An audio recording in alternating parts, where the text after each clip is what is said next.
so many repercussions and also so many issues that we are facing, and whatever the food products we are being engaged and we are seeing, they have to be taken care of in terms of less contamination, and also any organization is taking up this activity should be free from all the contaminations and also bad remarks for continuing their aspect of food production and all. Being extension officers, this is very important to have this webinar, and it is going to abreast knowledge about food safety standards and precautions to be taken, SOPs and all. And we have identified very good speakers in this regard, those who are connected to the issues. And one Mr. Balu Nayak Ketawat, who is working as a Deputy Director Technical in Food Safety Standards Authority, which is located in Hyderabad. And he is responsible for giving approvals for whatever the foods being produced. Another speaker, Dr. S.C. Barnirajan, who is located in Chennai and designated officer for the Central Organization of Food Safety Standards, is also going to throw some light on how to identify the pesticide residues and antibiotic residues in the food chain. So with this, we are going to have some knowledge, and I hope you are going to gain some knowledge and try to create awareness on food safety wherever you are get connected. So in this regard, I welcome our beloved director, Dr. Jaganmohan Reddy Garu, to speak on this inaugural program of this today's webinar. Thank you. Yeah, thank you, Dr. Madhu,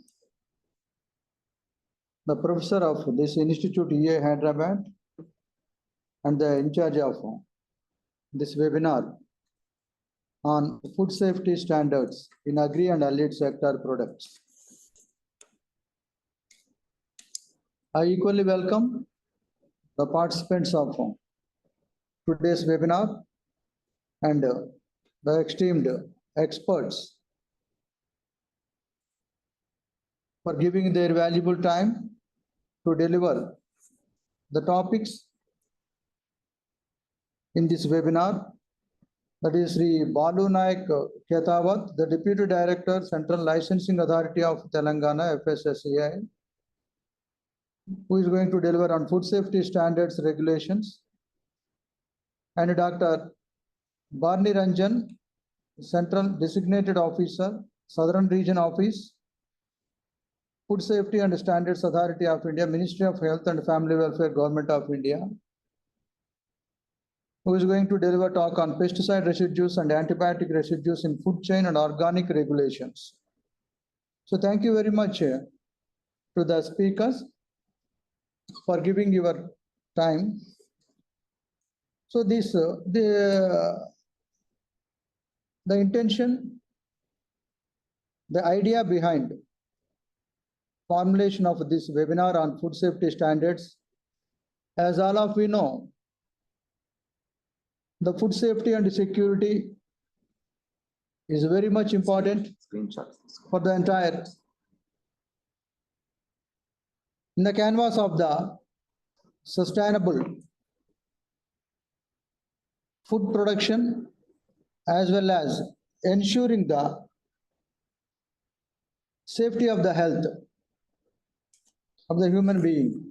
So that's why nowadays a new concept is being emerged. Probably you know very well, One Health. That has got momentum during the G20 summit. The presidency is of our country for that. So in that context, it carries a lot of impetus value. So food safety is important because it helps prevent foodborne illnesses that can cause serious health issues, including food poisoning, infections, and even long-term health problems. Food safety is also important for economic and social reasons, as it can reduce the burden on the healthcare systems, enhance consumer confidence in the food supply, support national economies, trade and tourism, stimulate, as I told, sustainable development. So there are some ways to ensure this food safety. Probably at individual level, at a household level, we should ensure to wash our hands very frequently before, during, and after handling the food, and wear clean clothes. In recent times in Hyderabad, so a lot of reports were generated that unhygienity is reported in various high-profile restaurants. So very regularly, such kind of reports are being seen in the both print and electronic media. That indicates that enough attention is not given by the people who are preparing the food and distributing nowadays because of this ready to eat, ready to cook culture. So a lot of food is being distributed from the place of generation to the consumers. So cook the food at the right temperature. This is also an important intervention where we can able to kill the harmful microorganisms. Separate raw and ready to eat foods. Keep raw and ready to eat foods separately. Wash the fruits and vegetables. So all of we know. So the fruits and vegetables carry a lot of pesticides. It is a dire need for the farmers to control their pests and diseases with the chemical fertilizers. So that's why there is every chance that those residues will be there on the surface of the fruits and vegetables. We should ensure that they will be washed properly. Of course, these are all the very preliminary, rudimentary measures we can take. But when we are exporting the food, probably our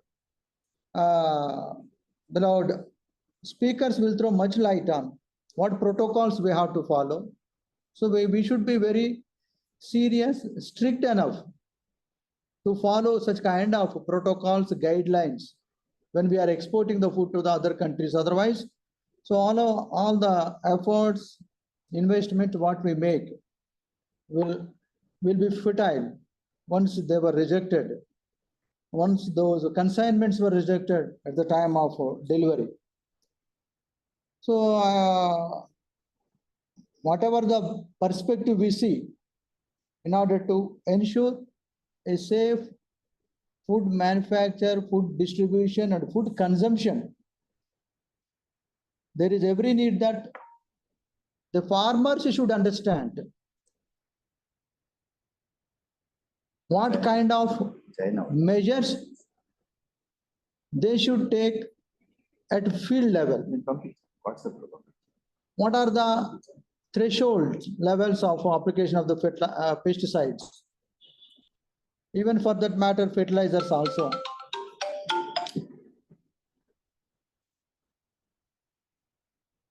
So these kind of interventions by the farmers at field level will carry. Hello? Meeting. So these initiatives at the field level goes a long way to maintain the food safety standards. So it is a holistic approach. Multi-stakeholders are involved in this. It is not the responsibility of one department, one organization, or one institute, one stakeholder. Starting from the main stakeholder, farmer, to the level of distributor. It may be retailer or it may be wholesaler, distributor. So the onus lies on all these stakeholders to ensure that a quality food is reached to the consumer. So this is a kind of ecosystem. A chain of reactions are involved. So I request all the officers who are attending this webinar. Please sense some inputs, learnings, translate at the field level at your end, in your organization. Please conduct this kind of training programs. Please conduct group discussions at village level. Please arrange brainstorming sessions during Gram Sabhas. It looks to be not so pertinent to our job roles, not so concerned with the farmer, but carries a lot of value and visibility. When we look at the economy of the country, by following the safety and standards in generation, distribution of the quality food, we will get a lot of exchequer. As all of you know, no country has got this much of diversified agriculture. No country is fit to export so much of food. And many other countries are looking to import our products. Only thing is a little bit of consciousness on this kind of safety and standards to be followed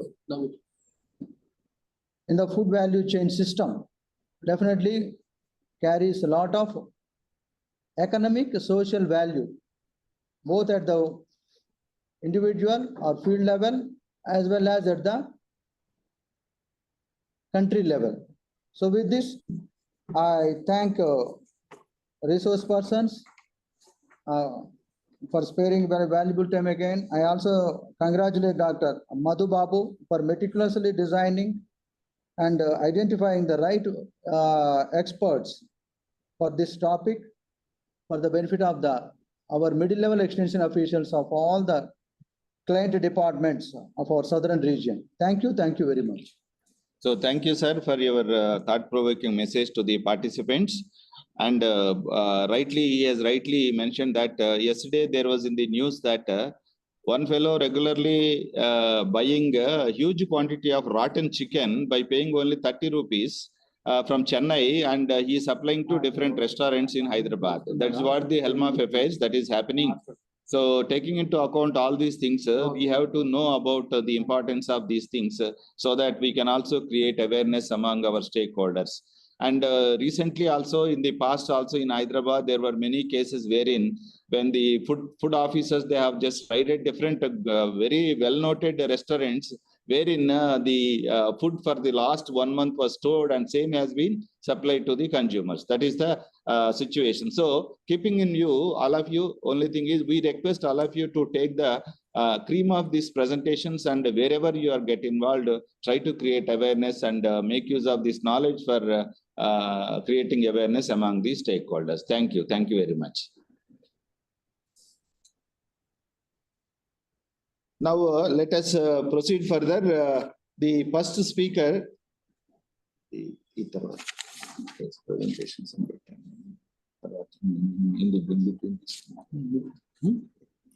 So today's first speaker is Sri Balu Nayak Ketawat, who is working as a Deputy Director Technical in Hyderabad.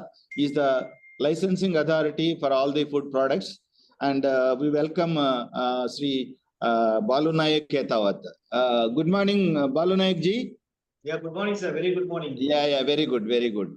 Thank you for accepting our invitation. And it seems you are the right person to deliver your speech.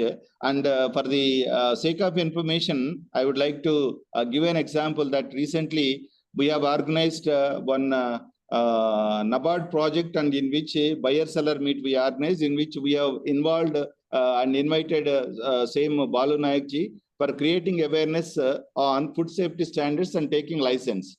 And there were 10 EPO representatives, nearly 70-75 people were there. And after his presentation, people realized that they were in the impression that taking a license from Food Safety Standard Institute is a cumbersome process, and high standards and all is they used to meet, and also it will take a lot of time. But after hearing to him, they realized that it's not that much difficult. But only thing is they have to take care about all these things. Then only they will get the license for the products which they are going to produce. This is what example I wanted to tell you. And Rajgaru,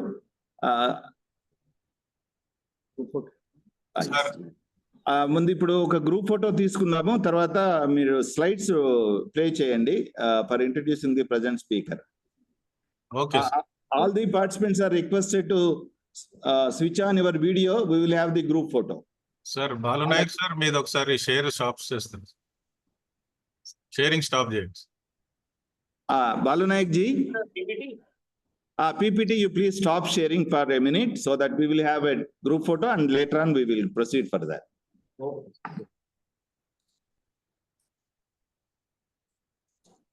And I request all the participants to keep note that whatever the situations wherein you got involved in taking licenses or creating awareness on food safety standards, all of you please be ready. So in between both the speakers, I would like to invite you to share your experience on food safety standards. Thank you. All of you please unmute your videos. Let us have group photo quickly.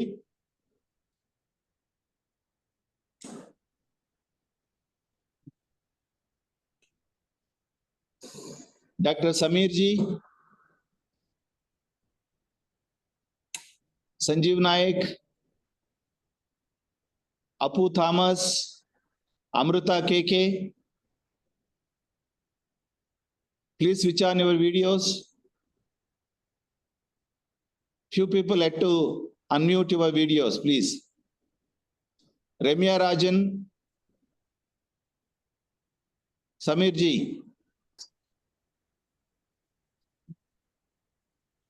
The last people who are seen on the screen.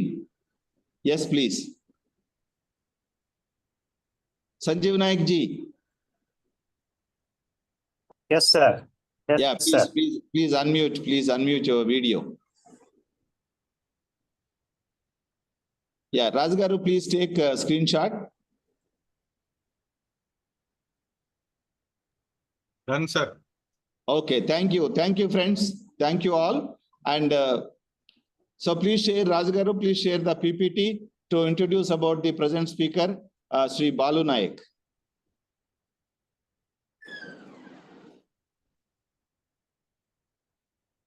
Yeah, I feel it is privilege to introduce Sri Balu Naik ji, who is working as a Deputy Director in Food Safety Standards Authority, and he has completed his BTech in biotechnology from JNTU Hyderabad, and till now he has completed 14 years of service and having rich experience in various positions in different public sector undertakings, state governments and central governments. That includes, for 1 year he has worked as the officer assistant manager in Karnataka Antibiotics Limited, and later on he has worked for 6 years in Government of Andhra Pradesh as environmental engineer, and next he has worked for 7 years in the central government service, and he has also worked as examiner patents and designs in Indian Patent Office Chennai for 6 years from 2016 to 2022, and recognizing his services, Sri Balu Naik ji was a recipient of different awards. He has received Best Environmental Engineer Award from the then Krishna District Collector twice for efficient discharging of duties in the year 2012 and 2013. And he has also received a CII National Award from the then Chief Secretary of Andhra Pradesh State, Mr. Rajiv Sharma IAS, for implementation of best policies in pollution control activities and food safety management activities during the year 2014. And he has also get involved in doing his work in NIPAM, National Intellectual Property Awareness Mission, as a trainer of Government of India. And he has been working as Food Safety Standards Authority of India as a Deputy Director Technical as of now. since 2022, and he got involved in food safety standards and codex divisions also in Delhi. And he is also working as Central Licensing Authority for Telangana and authorized officer for imports of Telangana. As you know that the food when we are going to import, we have to take care about different standards. Unless it is passed all the standards, then only the food will be allowed to get introduced. So taking into account his rich experience, we have invited him for delivering the session, and he has readily accepted. And he is very much associated with our Extension Education Institute for various occasions. And I feel happy to introduce him. Now I request Balu Naik ji to proceed further addressing the participants. Thank you. Thank you, sir. Very good morning to all of you. So friends, participants are requested to, whenever speaker is asking, please respond to him. Please try to get involved in the discussions.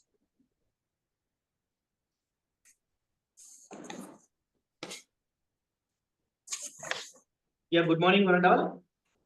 Are you able to see my presentation? Yes, Naik ji, please keep in slideshow mode. Yes.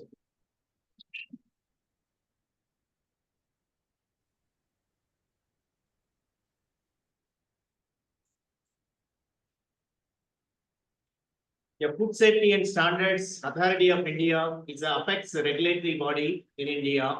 Now, what are the regulations in India and how we can import our food products and how the food safety of India is ensuring the safe food to the public of the nation. There were Food Safety Act enacted in the year 2006.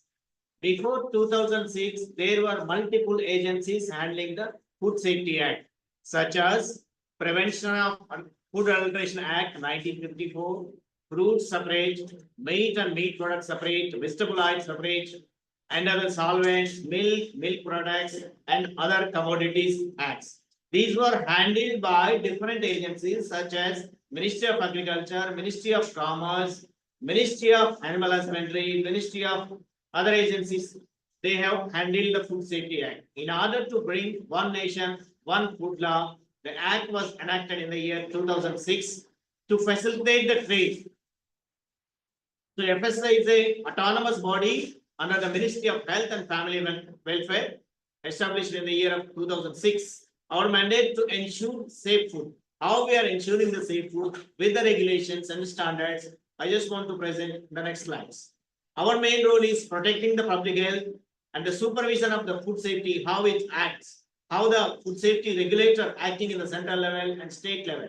Who are the authorities for this one? The central level, the Central Food Safety Department, such as FSSI, and the state level also under the name of FSSI, State Commissioner is acting for the food safety details.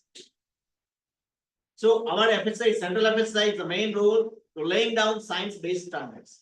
How we are laying down science-based standards with the help of institutions such as all the premier institutes of India, with the help of all the scientists who are well noted, and the top scientists of India is helping FSSI in framing the standards. How we are regulating from the from farm to fork, manufacture, storage, and distribution, sale, and Excuse me, sir. The slide is not moving. Ji, can you please keep the slide in slide mode, and the yes, it is not moving. Slide is not moving, please. one.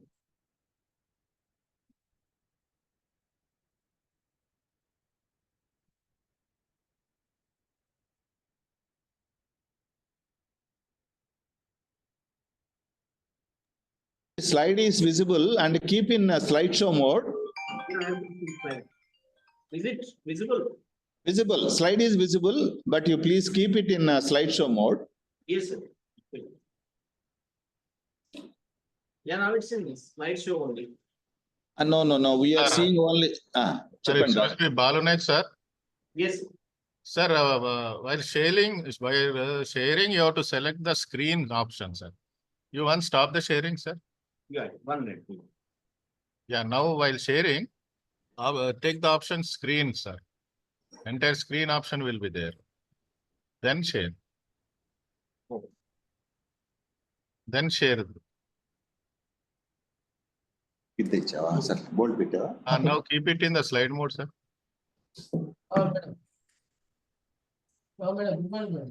Is it okay? Keep it in the slide mode, sir. Is it in the slide mode only for you? Slide mode. Yeah, that this is there. Yeah. F5. Click on F5, sir. F5. Yes. Sir. Yeah, it's already in slide mode. Is it okay? We are seeing, we are not seeing the slideshow mode, sir. It is in the normal mode for us. Close this window, sir. Close this window. Into mark is there, na? Don't stop, sir. You have stopped. Share it again. Please.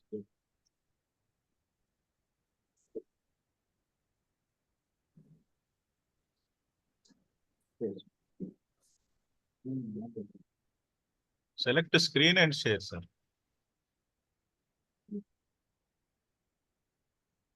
Did you get that option, sir? Screen? Yes, yes. Yeah. Click on that and then share, sir.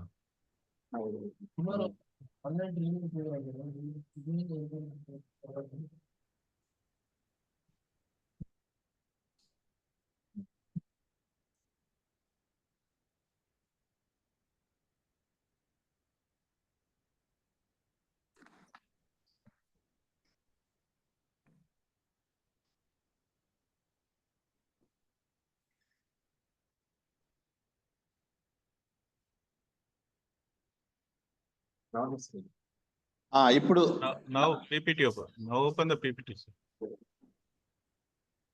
Keep it in slide mode, sir. Right, yes, sir. right. Thank you. Now it is visible, Naik ji. Yeah. There were multiple agencies prior to FSSAI Act. These are the agencies which handle the Food Safety Act before the FSSAI. So how the central FSSAI is monitoring, regulating the food from farm to fork, from farm to fork, how we are regulating, laying down science-based standards. How science-based standards, who are the standard framing authority? FSSAI is the standard framing authority with the help of Scientific Institutes of India. So what comes under the purview of FSSAI and what excludes under the purview of FSSAI? Farming activities such as a farmer is producing some food products, it doesn't come under the purview of FSSAI. Why? Means if farmer is labeling and selling it commercially, then it comes. Because as an authority, we cannot monitor the farmers. That's why the farming activities such as animal feeds, live animals, any other farming activity doesn't come under the purview of FSSAI. What comes under the purview of FSSAI are primary processed food, semi-processed food, GM, beverages, packaged drinking water, all other activity which with minimal processing, such as all even GM also beverages, all the food products which are minimally processed and selling in the market comes under the purview of FSSAI.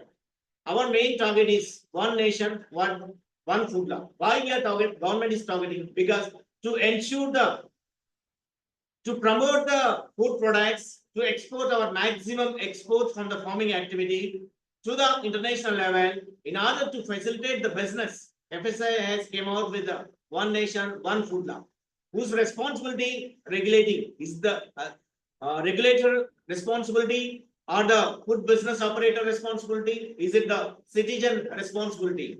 In Act, it is clearly mentioned that it's the responsibility of the all, such as a regulator responsibility and the responsible food business operator. They have to ensure that they should follow the good hygiene practice, good agriculture practice, and good Schedule 4 practices in order to ensure the safe food to the public.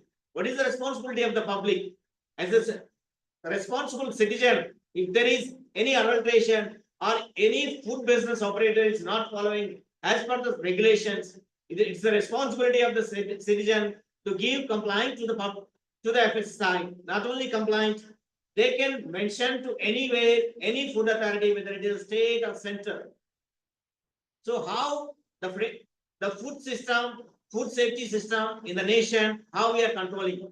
Chairperson is the apex authority in FSSI, is the chief secretary rank officer, administered by the chief executive officer, principal secretary rank officer will be the CEO of FSSI. Then comes under the state commissioners. All the state commissioners are mostly IAS, and the central authority headquarters we have, and the headquarters mainly dealing with the export and the framing of standards and the various secretariat level for any food problems, any food products. So these are the activities, how central and state. State level, the bottom officer will be the food safety officer, that is the food inspector, next the designated officer. For the central also, I am the designated officer for Telangana. What comes under the central, what comes under the state, I will explain you next line. This is the organogram of FSSI in framing the standards. We have scientific panels, 21 scientific panels such as cereals, beverages, and GM and antibiotics, all the panels which are related with food products. In every panel, we have 9 members of scientists. The scientists are from the top premier institutes of Indian institutes such as IIMs like ICAR and NIN, all the we have more than 280 scientists from the premier institutes of India who frames the standards in scientific panels. These scientific panels will take the matter of any food product standards, and then it goes to the committee. Then it goes to the Central Advisory Committee. Central Advisory Committee comprises of regulating body such as the state commissioners and the central body of the food safety. Next, food authority. Food authority comprises of all the institutions such as farmers organization, consumer organization, industry body, and the principal secretary and the joint secretary level officers of the interrelated such as Ministry of Animal Husbandry, Ministry of Aquaculture, and the other agriculture ministry. All the joint secretary level officers will be there in the food authority. In order to facilitate the trade, we have taken, government has taken all the authorities such as all institutes such as industries and the farmers organizations. As a government will consult with these authorities in framing the standard. Suppose if the standard of some product, some X product is higher than in the UK or other countries, our export may stop. So in order to harmonize the standards, we have mentioned all the institutes and the recognized participants from the farming activities and the industry body. While framing the standards, we will consult with all officials. This is the general principle of food safety. In order to facilitate, in order to ensure safe food, to promote healthy lifestyle of the people, FSI is promoting safe food. These are the scientific panels. In each scientific panel, 9 members of independent experts. They are the independent experts from the premier institutes. These are the food safety and standards regulations such as licensing regulation, packaging regulation, how license can get, licensing regulation, what licensing regulation says. All these details will be open to the public in FSSI website. How the packaging should be and what label should contain. You cannot claim it is healthy or any cures any disease. So there are separate specified labeling and packaging regulations. The same way for all the food products, we have standards.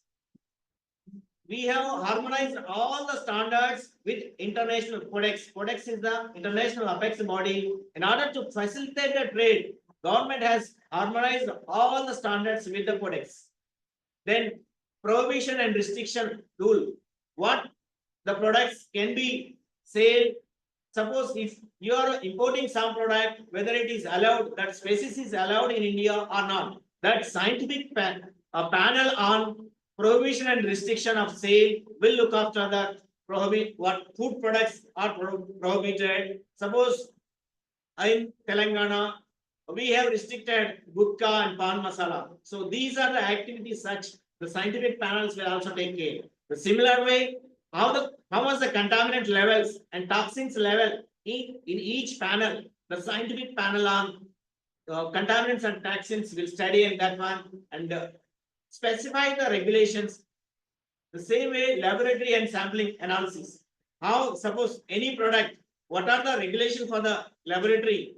What are the parameters it has to test? So all the scientific panels will study that one.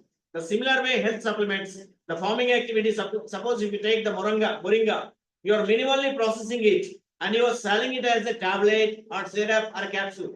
Then it comes under the category of health supplements and the nutraceuticals. Nowadays, many MNCs are moving to the nutraceutical because of all the farming activity, which comes under the health supplements. Health supplements are, if it crosses one RDA, like recommended dietary allowance, if it is in the limit of one RDA, then it comes under the nutraceutical regulations. And then, if any product is having some contaminants beyond the limits, then how to recall that product? So we have the regulation on recall. The similar way, import, how we can import the food products, such as if you take the chocolates, maximum cocoa powder we are importing from the other countries like Indonesia and other African countries we are importing. So how the import regulations should contain? What are the products we can allow in India? So that all deals with the import regulations. And then product approval for non-specified food. The food which is having not standard. Suppose some species of some spirulina or some other species. Suppose if you take an example of some species is not allowed, then our non-specified panel will study of that the regulation or the plant product which can be allowed or not. The similar way, organic food regulation also clearly says that if a product want to say it is organic means what are the parameters it should contain, whether they have to take the NPOP permission or the PGOP. So all these kind of panel, organic panel will be specified the regulations. Then the beverage, alcoholic beverage, what are the parameters, what parameter it should contain. So all these regulations will be covered under the alcoholic beverages. Then fortification. If you take in Indian scenario, 50% of our Indian public is deficient of vitamin, micronutrients and vitamins, iron, such as. So in order to provide the fortified food, government has came up with in public distribution system, especially for rice, wheat, fortified rice is supplied in PDS all over India. So especially if you take the women, 50% of the people, women are deficient of iron. So in order to ensure healthy lifestyle of the public, government has came up with fortified food regulation. We are providing. So if you take atta, milk and other oil, fortified with the vitamins and other micronutrients. The same thing, how the auditing shall be done for the manufacturing agency. All these regulations discloses, specifies how it should be. It is open to the public. Anybody can see, suppose packaging regulation or advertisement regulations. Suppose if somebody is coming up with a product of nutraceutical and they are saying that this product cures the disease, they cannot say that as per FSSI advertisement regulation, any product they want to claim it cures the disease or something, they have to take the product approval from the scientific panels, the scientific committee. They will decide whether on the substantial data provided by the product, by the competent peoples or the manufacturers, then only these claims are allowed. Unless if you have the claim approval, a normal manufacturer or the FBO cannot claim any product. Food means always food. But they cannot claim, they cannot mislead the public. Suppose In your product, if you are having some cashew nuts, 1 gram in 1 kg or 100 gram in 100 grams, you cannot claim. There should be a specified amount of, suppose if you want to claim it is a millet means in that product, if you are claiming a millet means minimum 20%, 15% to 20%, the product should be there, unless you cannot claim any product as a millet. So similar way for all the products, if it is a fortified, then you should follow the fortified regulation. The similar way for the infant regulations and the how balanced and diet it should contain. So all these labeling and display, these panels will disclose. These are the how scientific committee. All the scientific panel chairs will be in the scientific committee. Suppose in 9 scientists of the scientific panel, 1 is selected for the scientific chair, and then 6 independent scientific experts from the premier institutes of India. 27 members per day in scientific committee. So scientific committee review of after the scientific panel. If scientific panel suppose overlooks some problem or toxins or some other things, then scientific committee will study how the product. Suppose if you take the example of halim, recently we have prepared the halim standard. How much of halim should contain the protein content from the non-veg or the veg. So we have our scientific committee and the scientific panels clearly specified there should be minimum 40% of the animal, whether non-veg halim means it should be minimum 45% or 40%, clearly specified. For each product, the scientific panels will clearly specify how much the product is, how much the content it should, ingredient content it should contain. The way how the science standards are prepared. Now the standards for GM also under the scientific committee study. So this is the way how any matters comes to the proposal comes to the standard division of the headquarters. They take at secretariat level, then it goes to the scientific panel, then it goes to the scientific committee will study that one.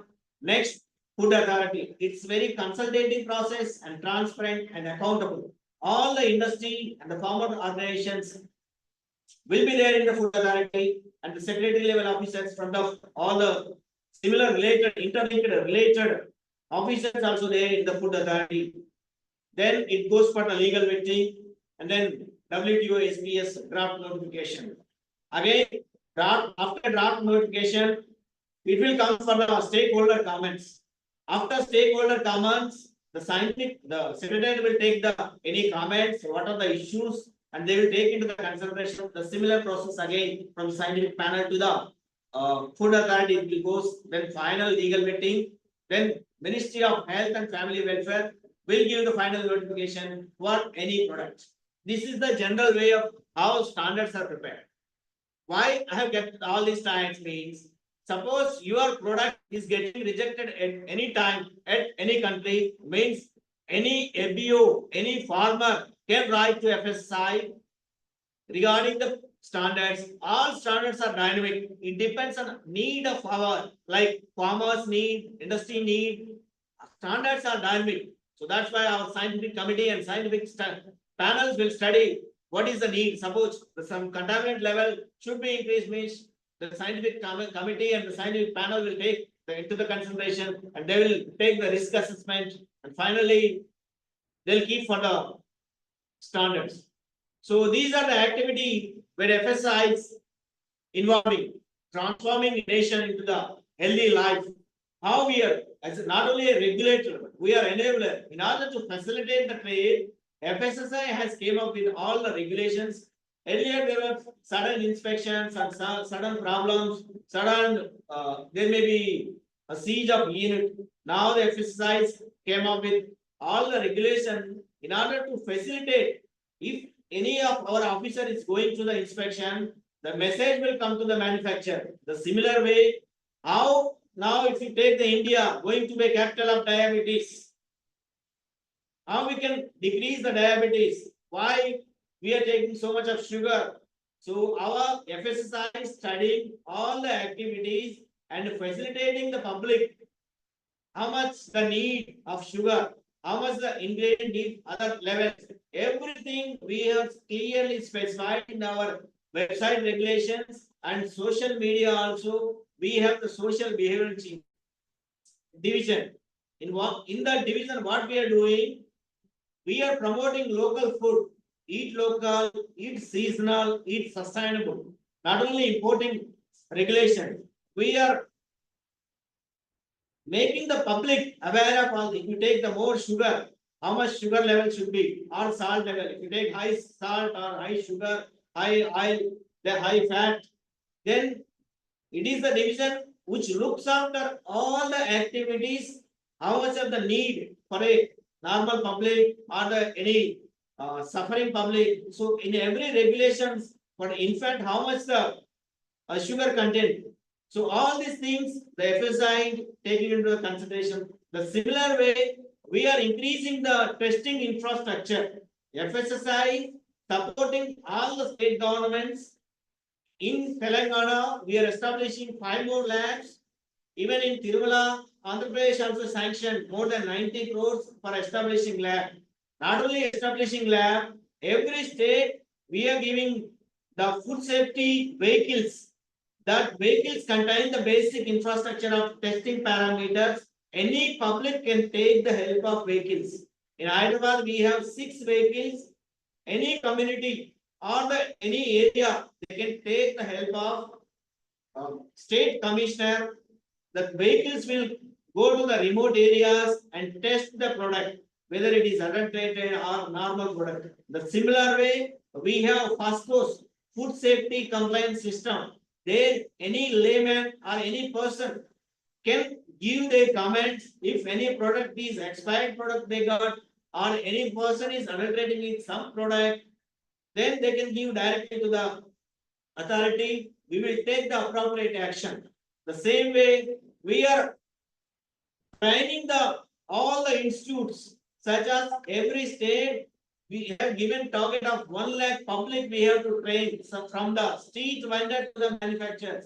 In manufacturing unit, if the food handlers are more than 25, there should be one food safety supervisor who is involved in food safety fast track training, who had the fast track training. So we have made such a way that in every institution there should be trained supervisor.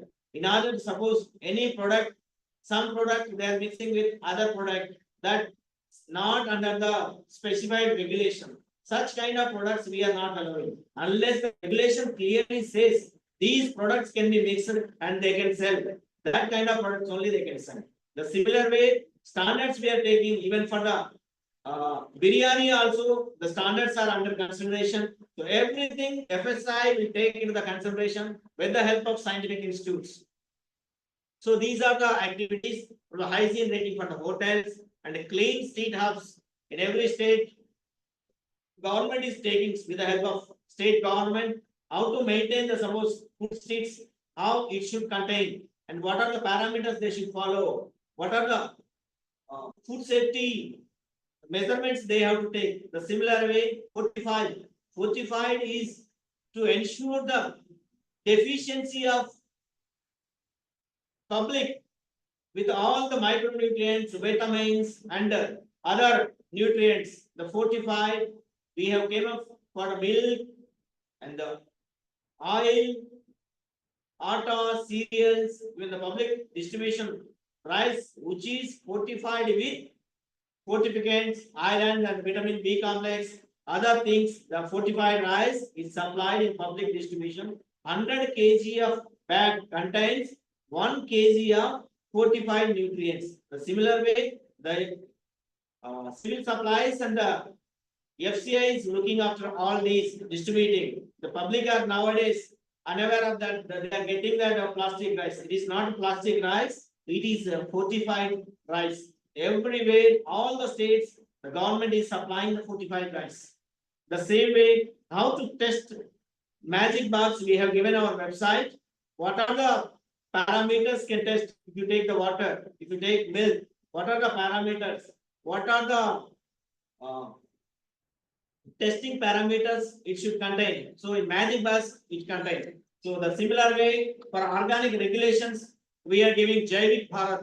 After getting in NPOP certification, they can endorse with the help of Jaivik Bharat. The similar way at home, all the temples and the holy places, we are educating the public. The similar way, the food safety vehicles in each state in India, more than 50 vehicles has been distributed to all the states for testing basic parameters. The training regarding FASTAG in each manufacturing unit, the supervisors should have the training of FASTAG. The same way how to benchmark the clusters, eat right stations, eat right campuses, like why we are declaring eat right stations in order to facilitate the hygiene parameters, in order to ensure healthy lifestyle. We are following the eat right campus. If you take eat right school, there we are not allowing all this high fat, high sugar content. In school premises, 50 meters, not more than any premises which is having like a small petty business operator who is selling high salt content like chips or any other things, highly processed foods, they cannot sell in that campus. In such a way, the FSSI is coming with all these initiatives like Eat Right campuses, Eat Right stations, Eat Right India. Our Eat Right main pillars are eat local, eat seasonal, eat sustainable. Why we are saying eat local is in order to facilitate the trade, in order to have healthy lifestyles. If you eat local food, there will not be any loss of micronutrients. If you eat more processed food, there will be chance of loss of micronutrients. That's why FSSI is advocating the eat local, eat seasonal. If you take now the season of oranges and other high vitamin C fruits, all these will help the consumer to make them, ensure them healthy lifestyle. The same way how we are reducing the trans fat. If any food business operator is using the oil for more than 3 times, we are maintaining the records. Every food business operator has to maintain the total polar testing meter. What total polar testing meter? Suppose if the oil is used more than 2 times, it will show more than 20% of 25% TPC. What is TPC? If the TPC meter shows more than 25%, there would be chance of carcinogenic. The oil should not use more than 3 times. Fried oils, whether it is home or the food business operator. How we are ensuring in every food business operator has to give the oil after frying 3 times. They should give it to the RUCO, like RUCO aggregator. They will come and collect. The what RUCO aggregator do? The RUCO aggregator use this reused oil for biodiesel manufacture, not for food products. This is way how we are ensuring the trans fat free. The similar way, the how the consumer should know what are the parameters on the label it should contain, what label regulation clearly says. In India, for export, we don't have any regulation. We have to depend on exporting country what the label should contain. But for the domestic, all these 12 parameters, they should specify. First is the FSI license. Second is the net quantity, a maximum retail price, best before date, manufacturing date, and nutritional information.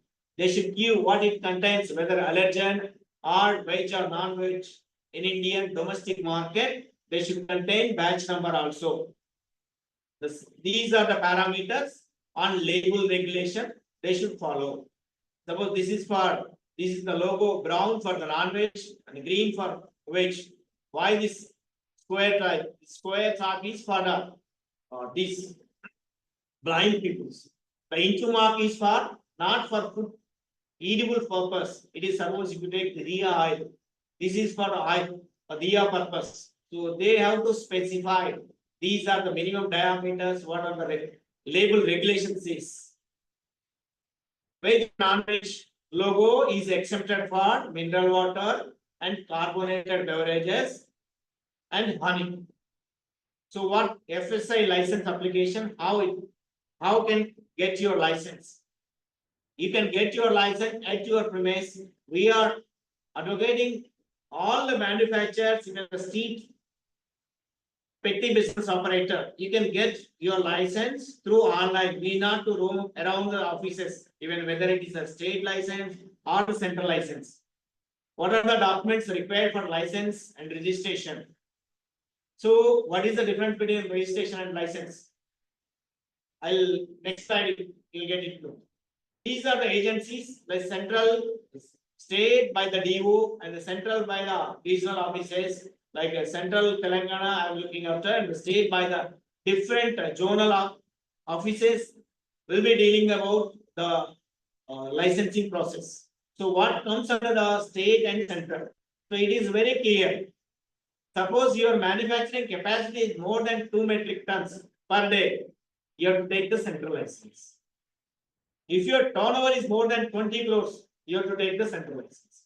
Hotels 5 stars, importer exporters mandatorily you have to take the central license. Suppose if you are having state license, you want to export, you can migrate your license into the central license, just modifying your license. You need not to take new license. The same license number will be updated under export importer KOB.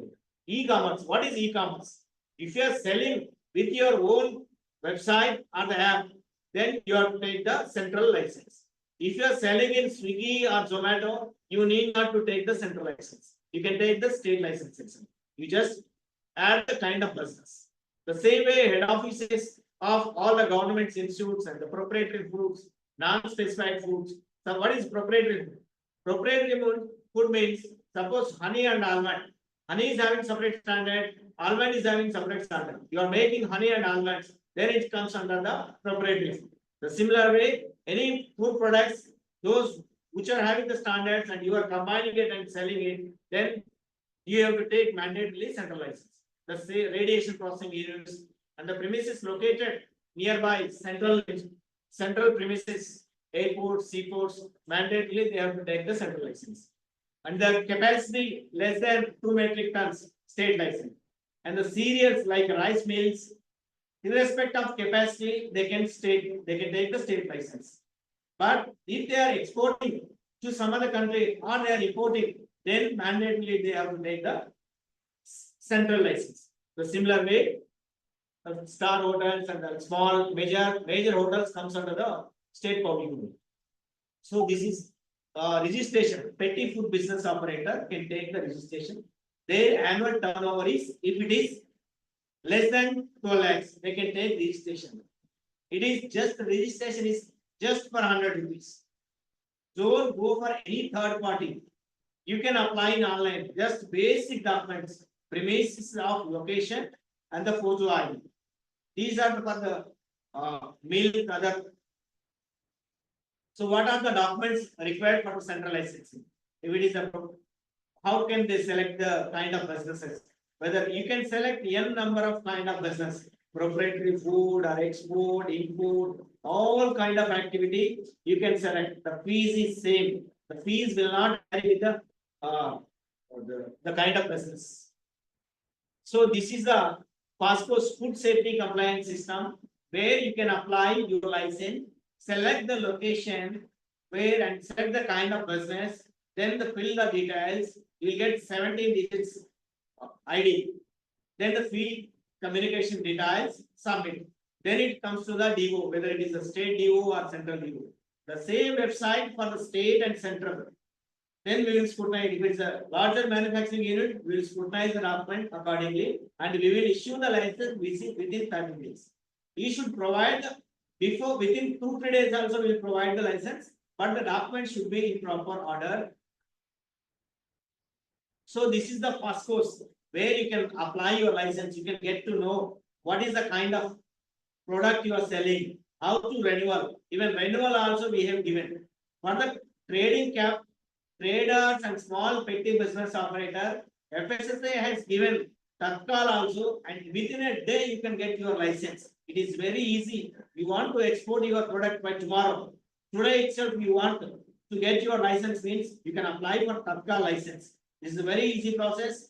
You can upload all your documents and you can raise the complaint in FASCOS itself. FASCOS is the food safety compliance system. Please ensure that don't go for any third party website. Only try to identify pascos.fsi.gov.in. This is the official website where you can apply for your license and get the details. What are the documents required and how the product contain, what are the labeling requirements. So this is the how user ID, a small petty business operator and manufacturer can get all the documents they can get. What are the documents, regulations, they can get advisories also. Suppose some of the products are not allowed in India. Suppose you are an importer, you can search in advisory any products which are prohibited in India. Suppose you want to import the milk products from China, means we have banned some of the milk products from the China. So you have to search the advisory. You can search in Google also. So these are the basic documents required for license. Just upload your photo and the whatever the ID, government ID and the proof of premises. This is for registration.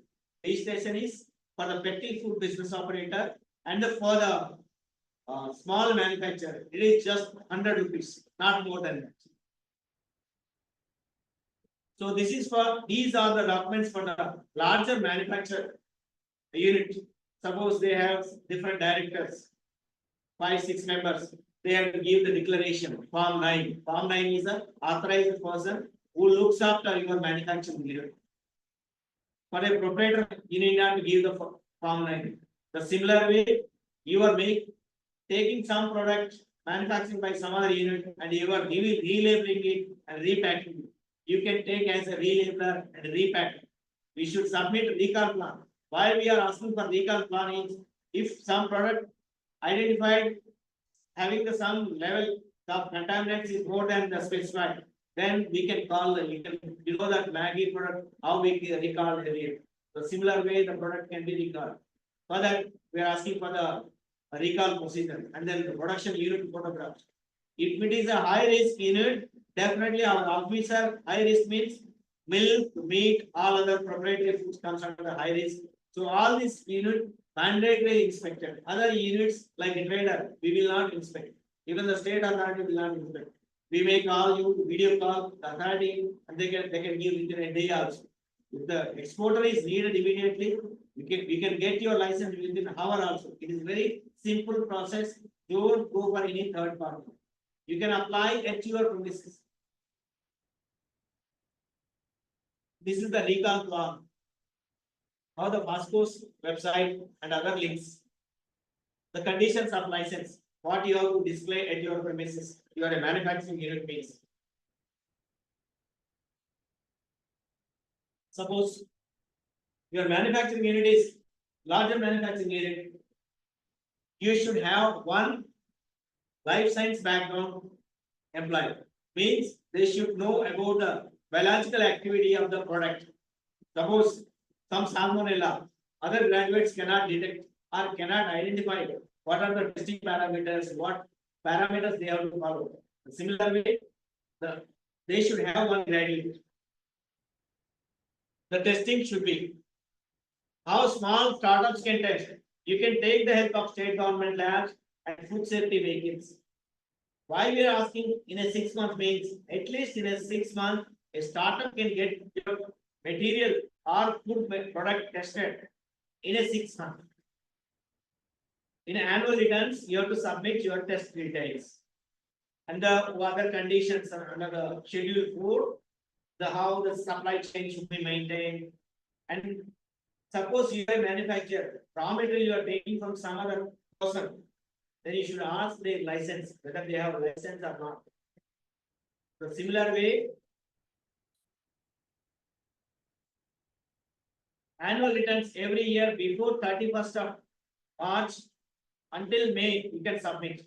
In annual return, nothing. You can specify whether you did business or not done your business. And then just a report of your product.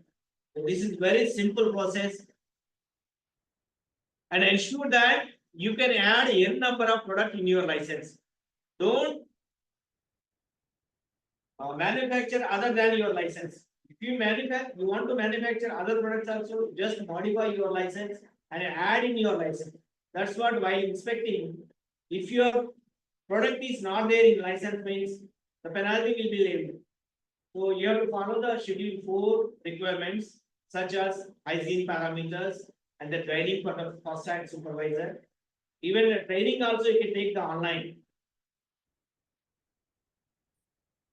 What are the problems while exporting?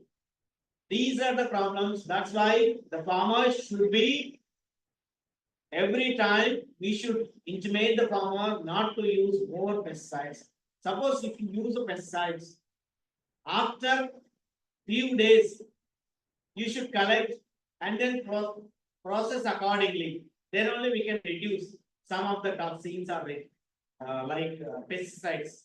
We take recent ETO matter, like ethylene oxide treatment was rejected, found at Hong Kong and some other places. They were saying that Indian masalas having more pesticide levels. The problem is not with the ETO. The problem is good manufacturing practices. They would have followed the good manufacturing practices in order to, after treatment with the ETO, they would have maintained proper parameters, then the level of ETO might have reduced. So this is what the reason for that. Even the same way for the pesticides also. We should educate the farmers to use less pesticide in order to export our products. These are the practices how we can address the problems. Good agriculture practice. What are good agriculture practice? Suppose some of the pesticides which are banned, the farmers are using. We should educate the farmers. Good agriculture practices, hygiene practices, even animal food. If you take our milk products, mycotoxins are detected in somewhere. So in order to reduce the mycotoxins, what we can do? We can give the proper feed, such as following the hygiene parameters, then only we can control the mycotoxins. So codex is I just want to browse up how the codex works and what are the codex committees. Like the similar way, FSI is in domestic market, international level, codex is the apex body. It is a joint organization of FAO and WHO, established in the year 1963. When we have joined in codex, what are the benefits of the codex? Main target of a codex is facilitate the trade in order to harmonize the standards. Suppose the UK cannot have their own standards, India cannot have our own standards. The standards should be harmonized. The standards should be same for all the countries. So that's what the codex do. So these are the national codex conduct mind is the FSSI. We have separate committees like codex committees. We have committees for the various general committees, national codex committees on good hygiene, fats, method of analysis, and then milk, nutritional feed, and these are the local committees monitored by the independent body of scientists like panel scientists of FSI. These are the separated committees where different agencies such as Ministry of Commerce, Ministry of Women and Child Welfare also in the present in the nutritional committee. The similar way, all the joint secretary level officers are also. Suppose if you take the codex committees, national codex committee, these are the committees. The world codex committees, chaired with the holding by Netherlands, contaminants, additives panel holded by China, hygiene committee by USA. Only committee India is holding chair is spices and culinary. That is true from 2011 onwards. Earlier, everything dominated by monitored by developed countries only. So this is about the codex. How FSSI helped in the codex in 2011. India has become the chairman of the codex, all the committees, chairman of committee. Mr. Dhave was the chairman of codex. So what is the use of codex? In order to harmonize Indian standards with the codex, we can boost up the export. That definitely will help the Indian farmers and the Indian industry. Similarly, the FSI come up with organic regulation, vegan regulation, and all the other regulations. Nowhere in the world organic Ayurveda Ahar regulation, even vegan regulation, nowhere in the world. India is first in the world. Not only that, even for millet standards also, nowhere in the world, even codex also doesn't have the millet standards. Indian scientists like IMR and the ICAR scientists have to prepare the standards for the millet. So now our millets export is increased. So this is how the FSI helping the Indian industry and the Indian farmers to the international level. Any other questions, any other doubts, please?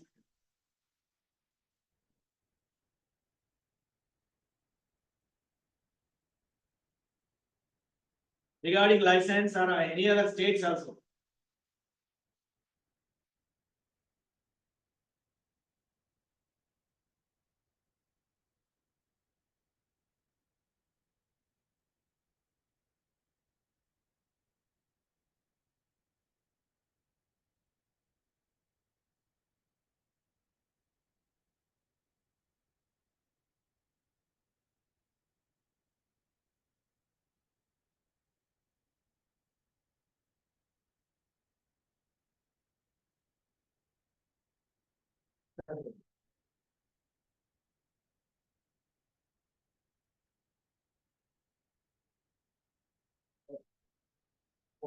Any other side?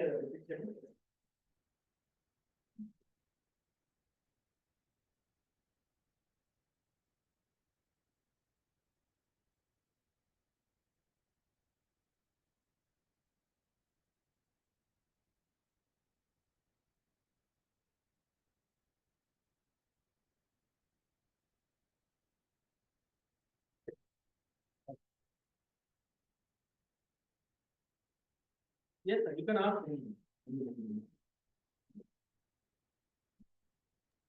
Yeah, thank you, Balu Naik ji, for a wonderful presentation. And I request all the participants to come forward for any question, because this is a great opportunity. And we have been come across different problems in food safety standards. And we are knowing through media, and also personally also, even I have some problem, I am going to ask Naik ji. And please come forward with questions. Either the questions or any experience, any case you have just known or come across in the past experience during your past work or whatever it is there, please come forward. Or you add your experience to the presentation. Please. Unless we have the discussion and thorough understanding of the subject, it is not going to help. I request all of you to please come forward.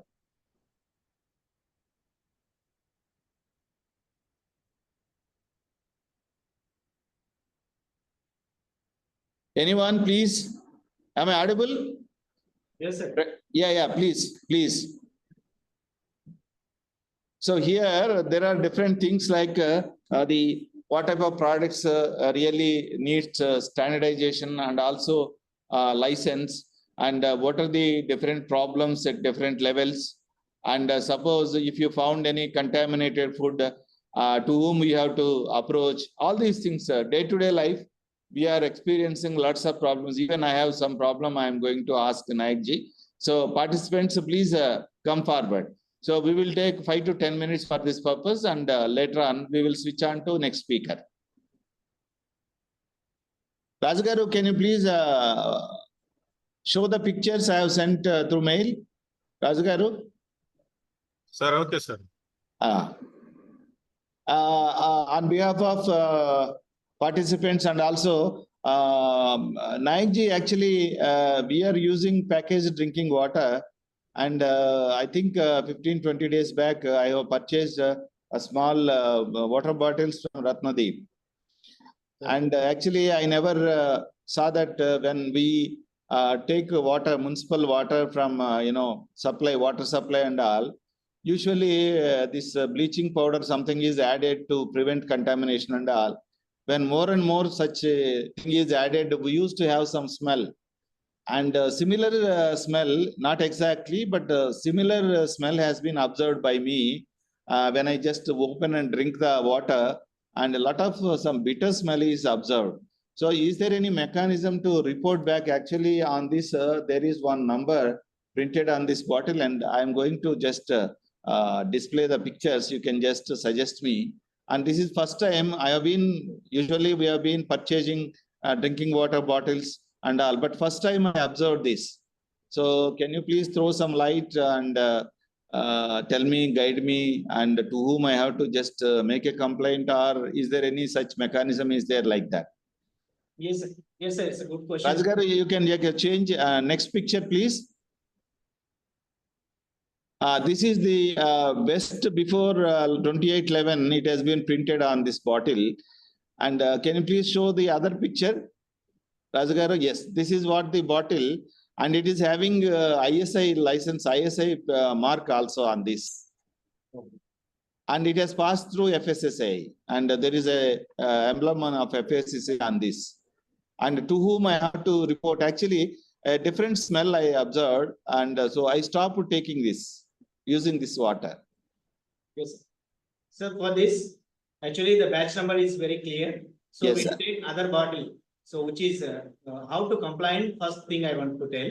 Yes, The please. batch number is more important, sir. The batch number, now we can give the complaint in FASTCOS, food safety compliance system. In that, go to the consumer grievance. Okay.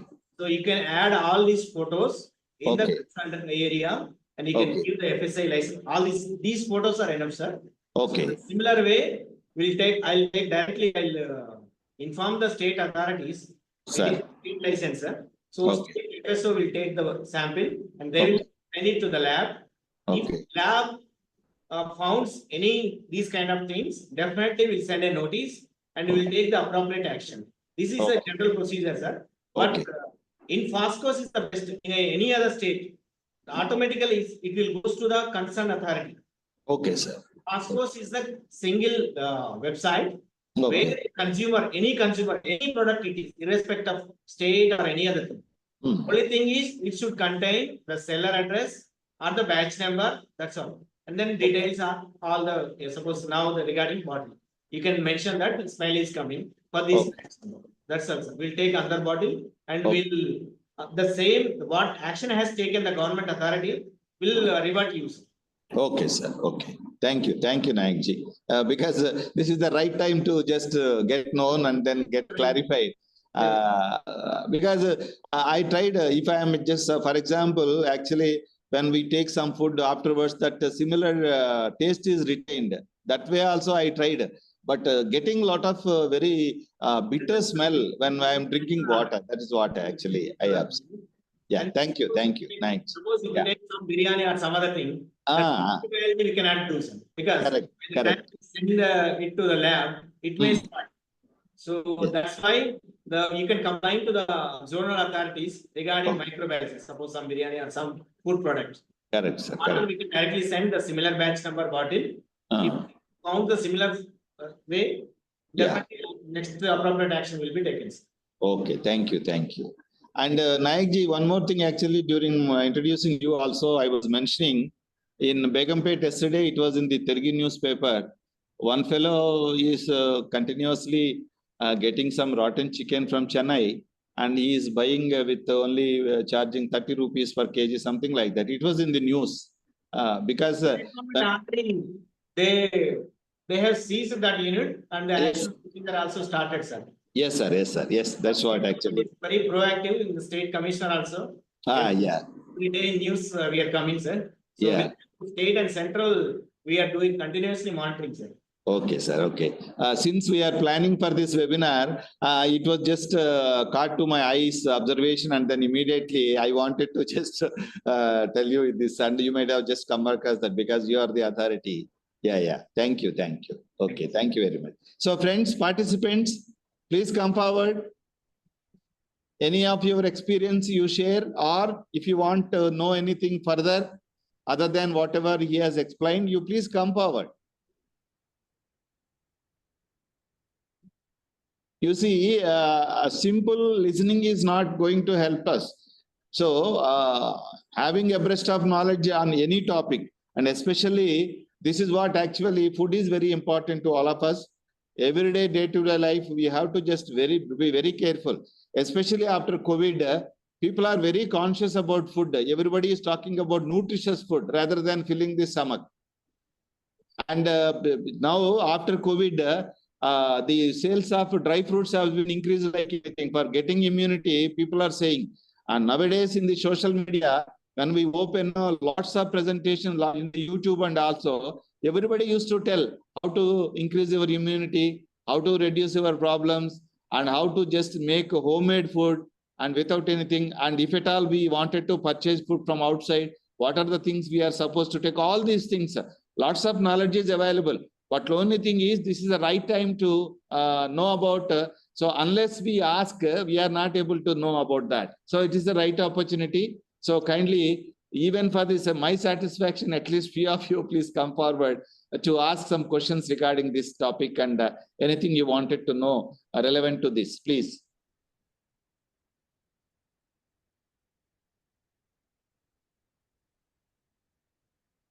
Nowadays, sir, because of the social media, Yes, sir. many people are consuming more high fat and high sugar. Oh, okay. Okay. Imported product value will be good for the healthy. It's not like that. Even local food also contains high. Correct. Correct. If you take the California almonds, the similar way our nuts also comprises similar compounds. Correct. Correct. People are nowadays more conscious about, suppose if you take the fortified, there people are directly asking, can we take a fortified rice kernel? Correct. Cannot take fortified rice directly. Okay. Okay. Rice you can, but people are more conscious nowadays. Correct. Correct. More conscious. Yes, sir. Yes, sir. And the impact of social media also becoming very high, and people are getting influenced for that, and that is also happening. Yes. Yeah. Any questions, please? No question, or don't want to ask any question? Any silly question also you can ask, because we are all. Anu Nair, please respond. Okay, sir. Yes, ma'am. I wanted you to ask one question, please. Sir, can you repeat the amount for the license fee, FSSAI? FSI license fee for the manufacturer, state manufacturer, 2,000. If it is a registration, just 100 rupees. For central license, it is 7,500 plus GST, around 9,000. Okay, around now 9,000. Yeah. For central Okay. license, manufacturer. Okay, sir. Okay, sir. Thank you. Thank you, Anuji. And Hasina ji. Hasina ma'am, am I audible? Sir, you're audible. Yeah, please, please. Do you have any question or any query or any additional information? You please ask. Sir, regarding this complaint, like mineral water in any other food item, to whom we should complain? That is zonal authority. Zonal. Ma'am, where are you working and from where you are speaking? Please let me know. Sir, I am working in Malappuram district. Malappuram, you are from Kerala. Yes, yes. You are from Agriculture Department? Yes, sir. Yes, sir. Good. Naik ji, can you please just answer? You can complain two ways. One is through FASTPOS, Food Safety app, or on the Food Safety website, FASTPOS, grievance. Go to the consumer grievance and add your complaint to the zone. Suppose in Kerala, some district, Kasaragod district, or specify the details and what kind of complaint, whether it is regarding any product or the similar way you can complain to the district collector also. In district collector office, we have the food safety officer also. The two ways. One is the easy way is the FASTPOS. All over India, you can use the FASTPOS website and food safety app. Easiest way is the FASTPOS. You can complain at your home or at your premises. Definitely action will be taken within 15 days. not more than 15 days. The similar information designated officer has to inform the grievance redressal system also. Thank you, Naikji. Thank you, Hasina. And may I call upon Smitaji? Smitaji? Someone is asking, madam? Yes, sir. My name is Ashwati.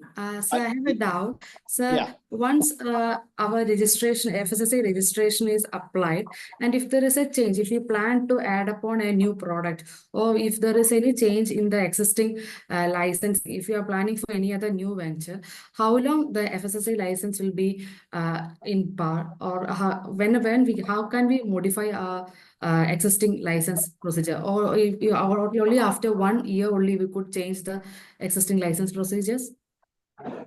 Yes.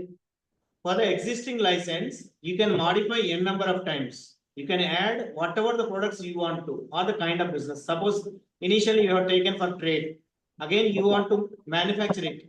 Go to the Fastco's login into your license and modify accordingly, such as you want to add manufacturer or repacker or relabeler or the exporter. With the same existing license, you can add n number of products, n number of kind of business also. That is through your login. Okay. Not The manual. fees will be whether any additional amount we have to pay for any modifications for For that one, just 1,000 rupees. So for applying for the first time, if you apply, you have to pay 100 rupee registration fee, and then after that, if there is any modification, then we have to give again 1,000 rupees for each For modification. the small petty business operator, it is just 100 rupees registration.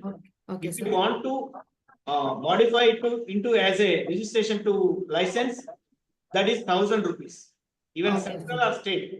But after getting license, you have to pay remaining fee, GST or whatever. That is through online only. Okay, sir. So once we got the license, then how long it is valid, sir? Only 1 year? Depends on your manufacturing unit. Suppose you can make it for the license for 5 years. If it is high risk unit, till 1 year, next 5 years you can get it your license. The 5-year license fee you have to pay. Okay, sir. Thank you, sir. It was really an informative session. Thank you, sir. Thank you, Ashwati ma'am.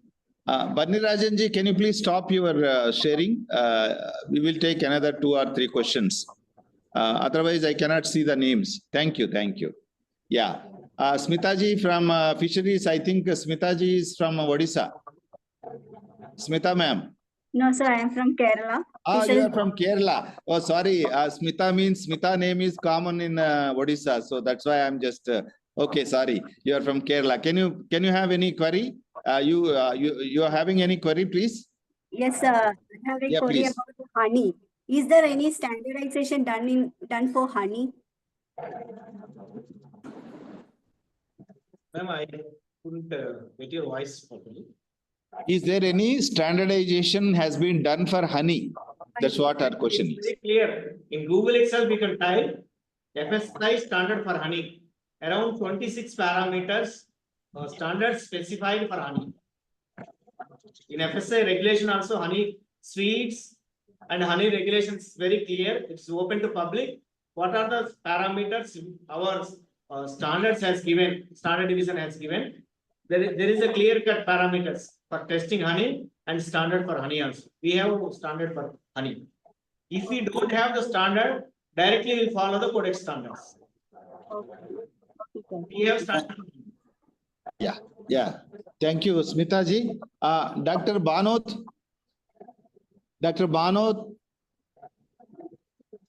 please respond. Dr. Banot ji. Dr. Banot, I hope you are from veterinary sector. Sir, good morning, sir. Good morning, ji. Banot ji, you are from veterinary background? Yes, sir. Yes, sir. I'm veterinary doctor, sir. Working in Telangana, sir. Oh, nice, sir. Ji, you have any query regarding this, especially the veterinary products or something like that?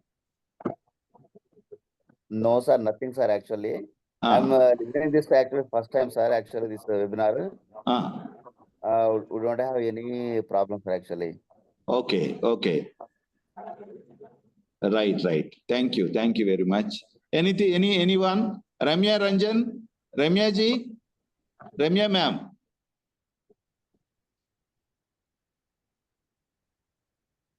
Ramya ji? Dr. Samir? Dr. Samir ji? Sir, good morning, sir. Good morning ji. Yes, please. Do you have any query? Yes, sir. My name is Dr. Tirupati, sir. I'm also a veterinary doctor. Yes, sir. And sir, is there any standardization has been done for meat selling, sir? Because nowadays, every corner they are selling meat like mutton, chicken, and they are not following any sanitization. So I would like to know, can we ask them to maintain hygiene and like that? Yeah, please. This speaker is listening your query and I request Nayak ji, please. Regarding veterinary product standards, sorry, sir. Yes, sir.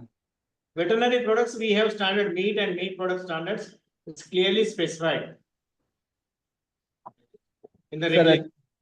But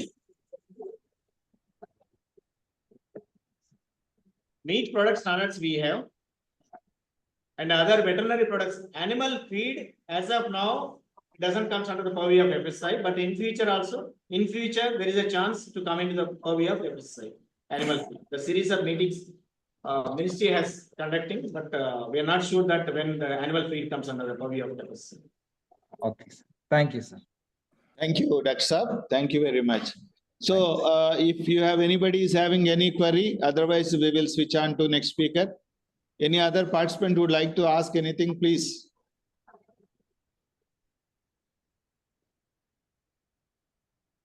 Any question, please? Any participant from Odisha, please come forward. So we have a list of participants from Fisheries Odisha. More number of officers are there. Department of Agriculture Kerala, Department of Veterinary and Animal Husbandry Telangana, Department of Agriculture Kerala again. So officers from any officer from Odisha, please.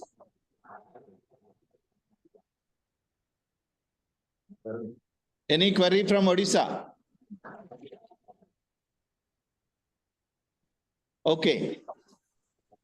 If there are no queries, let me take a moment to extend my heartfelt thanks to Balu Naik ji.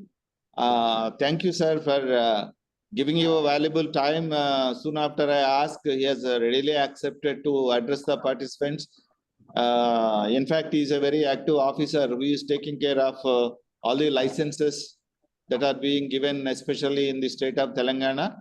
And as I already told, we have good association with him, inviting him for the sessions relevant to the food safety standards. And very importantly, I recently invited him to deliver a session during the buyer-seller meets in connection with implementing a NABARD project here in our institute. And especially in future, sir, those 10 FPOs, even though my project is over, I am just hand-holding and guiding whenever it is possible. For any future requirements, I'll approach you on behalf of the 10 mentored FPOs in the erstwhile districts of Mehboob Nagar and Nalgonda. Thank you. So on behalf of my institute and also on behalf of all the participants who are attending here, I would like to extend my heartfelt thanks to you, sir. Thank you very much. Thank you very much, sir. Thank you. So friends, we have completed an important session, the first session. Now let us switch on to the second session. And I expect at least a few people from each state to tell about some cases you come across in the food safety standards. Please be ready for that. At the end, let us take up this for 5 to 10 minutes, and later on, you will be given few questions to answer based on the learnings from these two presentations. Please be ready. You may be asked to attend one Google form for submission with few questions. So please keep a note of it. Now we have another speaker Dr. S.C. Barnirajanji, and he is a Central Designation Officer who is presently located in Chennai. Let me take a few moments to introduce him. Rajgaru, can you please share the slides regarding the second speaker? Yes. So friends, first of all, I would like to extend my thanks to Dr. S.C. Barnirajanji, and through Balu Nayak ji, I could able to contact you. And thanks for accepting our invitation to enlighten our participants on the topic pesticide residues and antibiotic residues in food chain and organic regulations followed. And then this is an enlightening topic which will be useful for the participants. I'll take few moments to introduce Dr. S.C. Barnirajanji. He has completed MBBS from Government Madurai Medical College affiliated to Tamil Nadu, Dr. M.G.R. Medical University, Tamil Nadu. And he has completed his schooling from Sainik School, Tamil Nadu. After graduating, he has worked as a junior resident medical officer in the Department of Surgery, ACS Medical College, Chennai. And at present, later on, he has just worked as a general physician, joined a junior resident doctor in ESI Medical College, Chennai during the year 2013. Later on, he joined in the Department of Public Health and Preventive Medicine, Tamil Nadu as a medical officer. Since then, involved in various public health activities and implementation of various health programs of central and state governments. And Dr. Barnirajan has, in the year 2022, joined in FSSAI as Assistant Director Technical in the headquarters, New Delhi. He was part of enforcement team in a regulatory compliance division, consumer grievance team, and member of advertisement monitoring committee. He is a designated officer for Central Licensing Authority, Southern Region Office, and currently serving the state of Tamil Nadu. And he is also authorized officer for Import Clearance Authority, Krishnapatnam Port in Nellore of Andhra Pradesh. He has extended his services in the form of during disasters. Disasters happened in Chennai floods and cyclones, and he has been recognized and a recipient of awards, like he has been honored with various awards by district management and government, government of Tamil Nadu for serving and for his best services during the COVID period. So with his rich experience and associated in FSSAI, working for FSSAI, I welcome Dr. S.C. Barnirajan to deliver his session on the pesticide residues and antibiotic residues in food chain and organic regulations. As I have already informed to the August gathering that, so our participant officers are extension officers. They are working in different departments like agriculture, animal husbandry and fisheries, and they are from Kerala, then Odisha and Telangana. So thank you, Dr. Barnirajanji, and you please proceed with your presentation. Thank you. Yeah, very good afternoon. Thank you so much, sir, for a nice introduction. Thank Dr. Madhubabu sir and Dr. Balu Nayak sir for giving me this opportunity. The topic given to me is little scientific and more data oriented. So I made it very simple because I just prepared repeat also yesterday because I was running out of time. So we'll just run to the slides.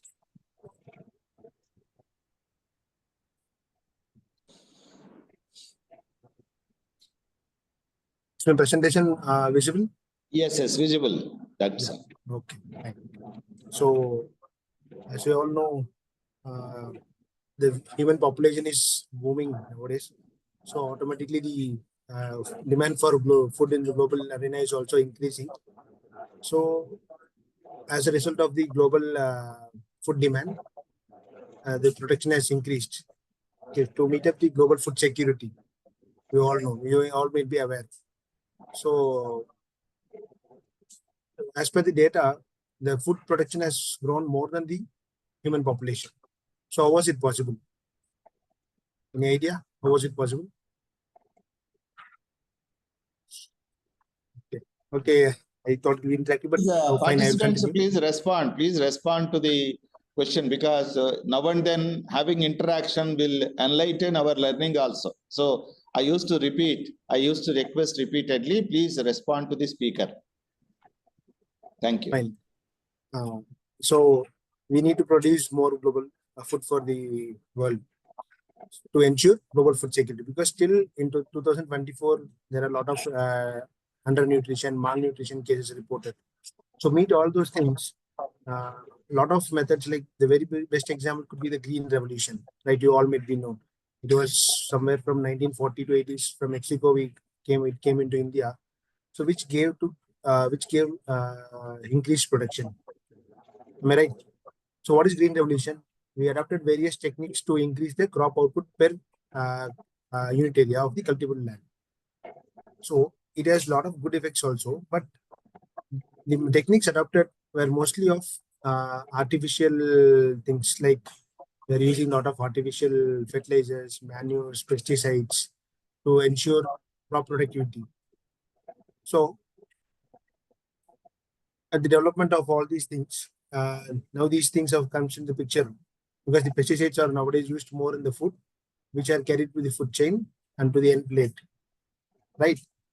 So it is the duty of the FSSAI to ensure safe and wholesome food for the consumer. So what is the agenda of FSSAI? To ensure safe and wholesome food.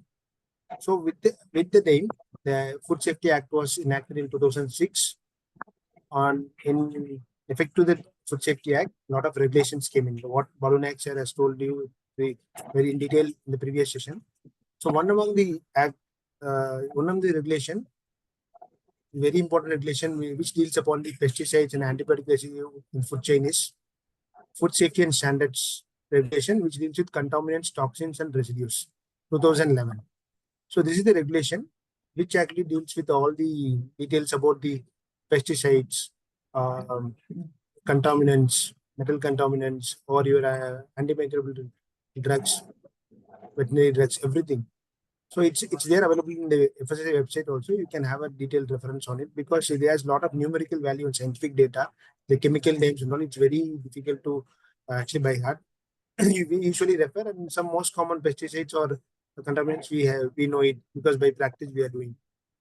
So we will have a overall synopsis of this regulation. What does it say actually?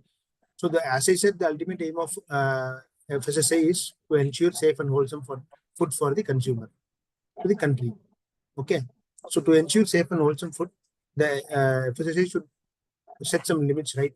So how much amount of substance can be found in the food, which is tolerable, which is the maximum residual limit MRL. All these things have been defined in the regulation. So we will just have an overall view of the regulation. I'm not going much detail into it, because it's more of a numerical data which may bore you also. So whenever you're curious, you can visit the website fssai.gov.in, and then you can go through you can click the regulation button. From there, a drop down will be coming. So from there, you can select this regulation, contaminants, toxins, and residue regulation. It is also very important regulation, because for every testing, the reports are given based on this regulation only. So we'll move on. So what is a pesticide actually? Anyone? Pesticide is general definition. I'll say these are artificial chemicals which are used to kill some insects, which may be called as insecticides, to herbicides, to kill some rodents, rodenticides, kill some nematicides. So there are a lot of kinds of pesticides. So as per the Regulation Act, the definition of crop contaminant is as follows. I will read out. Crop contaminant means any substance not intentionally added to food. Okay. Crop contaminant, not intentionally added to food, but which gets added to articles of food in the process of their production. Sorry for the interruption, Dr. Saab, sorry for the interruption. Actually, officers are having much more experience about what pesticides are. I request, because why I'm telling, they have to respond. So friends, once again, I am requesting you please, because you are all get involved and residues, how it is going to affect. So that please add your experience to the presentation. That will be more and more beautiful. That's what I am. Once again, I am requesting you. Yeah, please. Anybody Thank can you. anybody Yes, can yes. interrupt and interact actually, Yes, because yes, we will get impart lot of knowledge from you, because you are Correct. having a wide experience in these things than us actually. Correct. Yes, sir. Yes. Yeah, Thank you. myself being from a medical background, I keep learning every day. And you all from different similar background, you have a lot of experience. You can give your inputs also. So that's why I made the presentation to be a very common and basic thing. And recently, there was a survey conducted on the farmers or the agricultural laborers, wherein those who get involved in spraying of pesticide, in their blood samples, lots of residues are being found. So there was a health survey conducted. So similar type of experience our officers are having more and more. So you please add those experience to the presentation. That will be very nice. Okay. So thank you. Please proceed. Yes. So this is the definition as per the FSSAI Act, that is in the regulation. It is given as crop contaminant means any substance not intentionally added to food, but which gets added to articles of food in the process of their production. The process of production includes operations carried out in the crop husbandry, animal husbandry, and veterinary medicine, manufacture, processing, preparation, treatment, packaging, transport, or holding of articles. So we start from the crop husbandry to the end plate. So wherever it can be get contaminated. So all these are defined as crop contaminant. So we will look into what are the different contaminants which has been discussed in the Act. So these are the types of contaminant which have been listed in the regulation. Major ones are metal components, naturally occurring toxic contaminants, then some PCBs and PAH compounds. So the residues of insecticides and pesticides, antibiotics and pharmacologically active substances, and some special cases like histamine in fish and fishery products, toxins and residues in fishery products. So we'll go in one by one into it. So the most common metal contaminants we are seeing and analyzing in the laboratory, or we are looking for most of the products. Whatever standardized food is there, these has been listed. So whenever the test is done in the laboratory, it's complete analysis is tested. These are also being tested. So the most common metal contaminants are lead, copper, arsenic, tin, cadmium, mercury, chromium, nickel, selenium, antimony. So all these levels, tolerance levels or MRL levels are given in the regulation. You can refer there. So these are the metal contaminants. So next is the crop contaminants. So like specific contaminants like aflatoxins, which are mostly found in nuts. We found these aflatoxins mostly in nuts. So aflatoxin B1, M1, ochratoxin, patulin, deoxynivalenol. So all these are some specific crop contaminants. And naturally occurring toxins are also discussed in the regulation, like agaric acid, hydrocyanic acid, hypericin, saffron.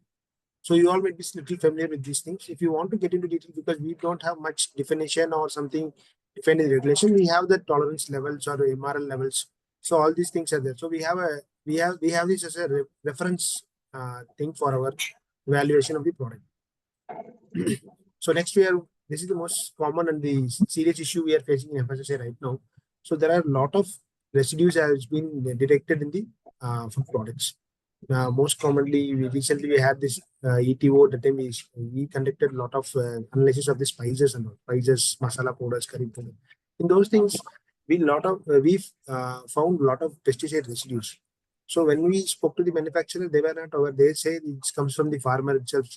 So we started educating the manufacturers also, and they to strengthen their procurement and raw material sourcing.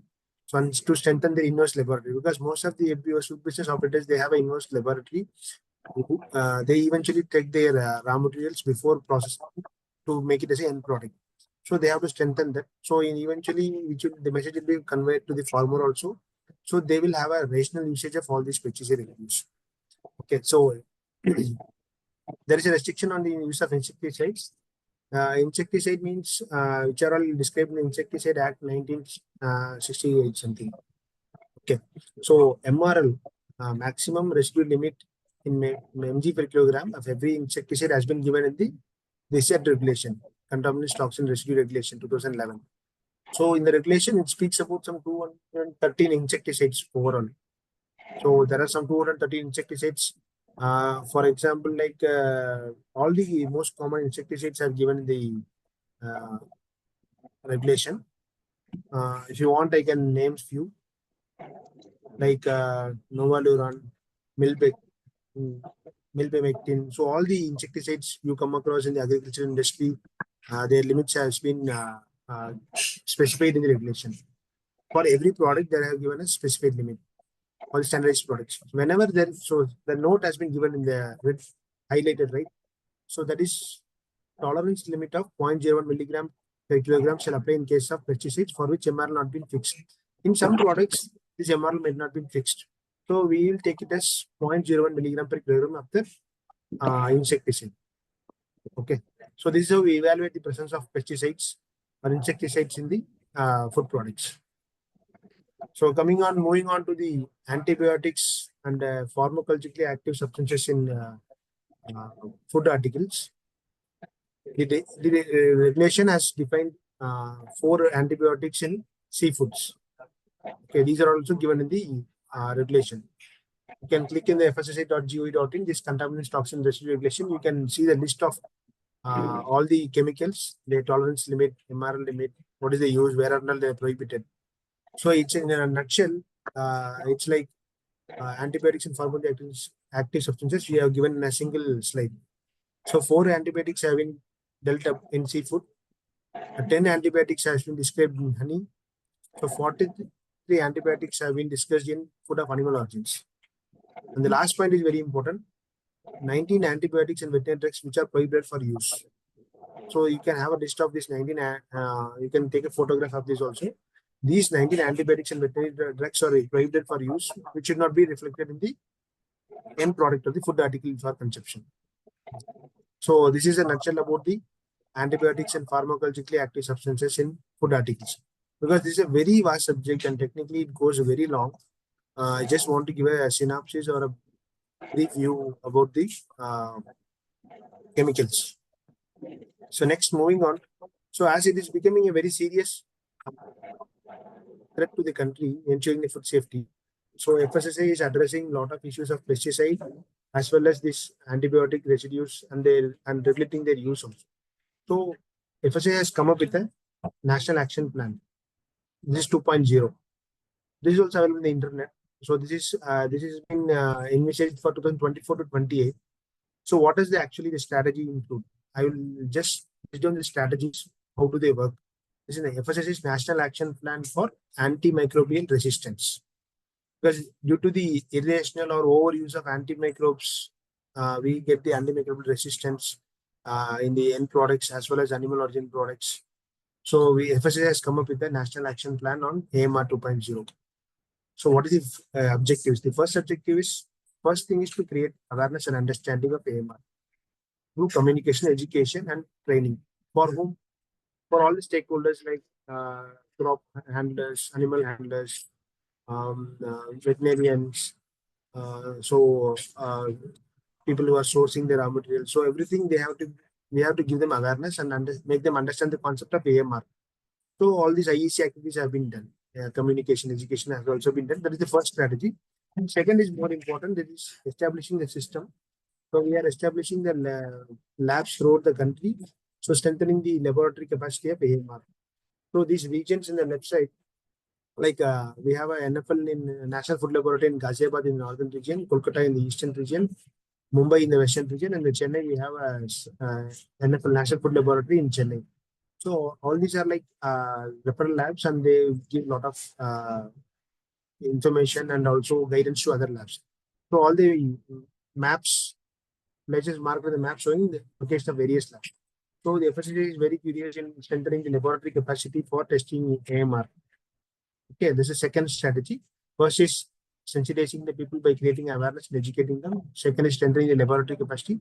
And third is the optimizing the use of antimicrobial agents in humans, animals, and food also. So that's what we spoke earlier. So we have to optimize the use of the antimicrobes everywhere. So there should not be any irrational use.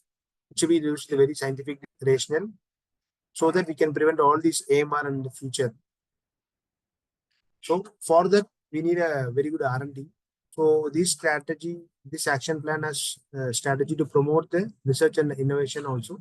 So a lot of funds has been generated for the R&D purposes, and researchers are going on to study the antimicrobial resistance and their patterns and all other things. So this is another strategy.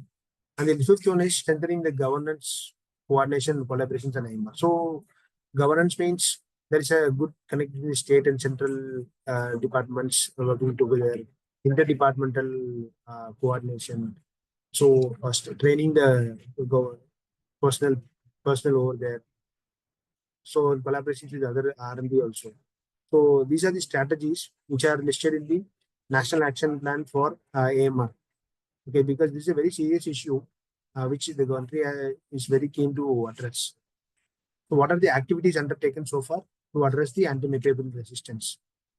See, as I told, there are a lot of food laboratories that have been strengthened to test the antibiotic residues with the improved infrastructure and the equipment. The numbers are like SFTL means State Food Testing Laboratory. They have been equipped with the facility to test antibiotic residue, microbiological identification of pathogens, and some enabled labs are having scope for antibiotic resistance in specific products like meat and meat products, poultry, fish and fisheries. So these labs are located throughout the country, diversified, and this is a very integral part of the strategy.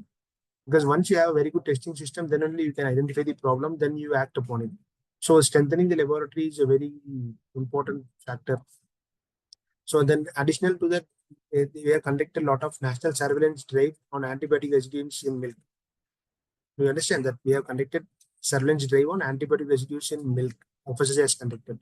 So in 2018, we conducted, and 2022 also we conducted. In 2020, the latest one, we had lifted 798 milk samples from 130 locations across 12 states. Out of the 798 samples, only 3 were found non-compliant due to the presence of some antibiotics, namely meloxicam and sulfadimidine. So we are working to minimize those things also. Otherwise, most of the milk samples are found to be passing. And we have the routine analysis of AST in enforcement samples. What is AST? Antibiotic susceptibility testing. Antibiotic susceptibility testing in enforcement sample, because we have 2 samples. One is a surveillance sample and legal sample, that is the enforcement sample. So whenever we are testing the enforcement sample, we are analyzing the antibiotic susceptibility testing also. So it has been made an integral part of the testing procedures in FSSAI. So these are the activities taken on addressing AMR. So, okay. So what are the other capacity building programs? So capacity building, as I said, we have to strengthen the manpower personnel, to train them, to orient them, strengthen the government mechanism to address these issues. So far, FSSAI has conducted 19 training programs on testing of veterinary drugs and antimicrobials. Okay. So 19 programs have been tested, conducted in the last 5-6 years. And also FSSAI, in collaboration with FAO, Food and Agriculture Organization, we have conducted 3 joint training sessions with various stakeholders from the industries of poultry, aquaculture, fisheries. Someone might have attended, definitely. In 2024 itself, we have conducted through 3 programs. The first one you see in the picture, with regard to poultry sector, it was conducted in Coimbatore, that is FSSAI and FAO. Together conducted a training session with regard to poultry sector in Coimbatore. Then aquaculture, we conducted in your Visakhapatnam itself. Then third one, with regard to fishery sector, we conducted a training along with the FAO in Kochi. So all these are aiming to build the capacity of the system, to train all the stakeholders, the regulators in the country. So these are the activities done for capacity building and address the issues of antimicrobial resistance. So, and recently, FSSAI has developed a guidance document on antimicrobial use and foodborne antimicrobial resistance also. It is also available in the website. You can go through and have a detailed view about what are all the guidelines, what should be followed, and which will be applicable for you, and what need to be addressed. So these are all available in the website also. This is a document. So now in the overall, what is the contribution of our country, India in Codex Committee? You all know the Codex Committee, right? Balu sir told in the previous session. Codex Alimentarius is the universal body, the world body which governs the, which ensures the food safety. Like we have FSSAI, we all align with the codex. So in the codex, like there are different committees.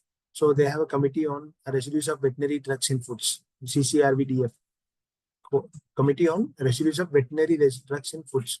So India is in collaboration with the committee also. Then it has participated actively in many of the sessions, like it is given in 1821, and we have given a lot of inputs. And we have evaluated the third point, like we have evaluated the potential of ethoxyquin, and various drugs were contributed continuously. And India is contributing very in a consistent manner to the all the committees, especially to the Committee on Residues of Veterinary Drugs and Foods. So this is international collaboration. This is a continuation of that. So the last thing is FSSAI is under discussion on signing memorandum of understanding on AMR with the Danish Veterinary and Food Administration, because you know Danish veterinary is a pioneer in the world, Denmark. So we are in the stages of finalizing a MOA with them to address the AMR issue. So this antimicrobial resistance has become a very serious threat to the food industry also, and we find a lot of pesticide residues nowadays in the food products. So whenever we find those things, we actually sensitize the food business manufacturers and make them aware of how they get infested with these pesticides. So we ask them to source their raw materials very precisely and make it for testing before processing or making it as a food component. So this is a very serious issue, and everyone first has to join our hands to address the issue, so that we can ensure a very safe and wholesome food for the next generation of the country. I think we are done with very recently we conducted a global food regulators meet in New Delhi. Last year also we conducted a global food regulators summit. That is all the regulators from all parts of the world convened there to contribute themselves for the setting up new regulations or amendments in the regulations. So in recently conducted one 2024, it was hosted by India. 23 and 24 both were hosted by India. In 24 we had the session in New Delhi. So FSSAI conducted a technical session on antimicrobial resistance. So the theme was mitigation through inclusive strategies. So the theme was mitigation through inclusive strategies. So inclusive matlab means we all together, we all are inclusive, we all from the various stakeholders, we are included, and we contribute for the mitigation of the antimicrobial resistance. So the outcomes are listed here. Adoption of One Health approach, surveillance through public-private partnerships, robust traceability systems for antibiotics and food of animal origin, comprehensive testing and monitoring of antimicrobial resistance, development of a robust national database for AMR. Because all these things eventually will help in mitigating the effects of AMR. So this is the stand of India in the AMR and other reducing toxins in the food chain. So, as Balu sir said, the last point, the FSSAI is in the process of incorporating animal feed regulations also under the Food Safety Act. At present, animal feed is not under the purview of FSSAI, but FSSAI is in the process of incorporating animal feed regulations under the Food Safety and Standards Act 2006. So, in future, animal food will also be regulated by FSSAI. This is the recent advances going to happen with regard to the veterinary and pesticide issues.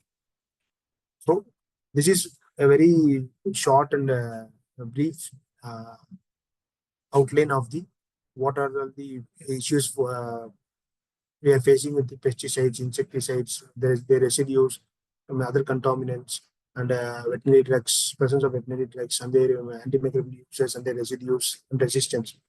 So next we are moving on to the other topic of mine. It's organic foods regulation. So whatever is free from this, we call it as organic, right? So we in the market you get a lot of products named as organic maida, organic atta, organic so on, so everything. But you should be aware, this 3 or 4 slides only I have, but it's very important. You should be at least aware which are all organic endorsed by FSSAI and which are all just labeled misleading by the FBO. So this organic regulation is one of the regulations, 22 regulations, principal regulations, which deal with the quality of the product. So what is organic food?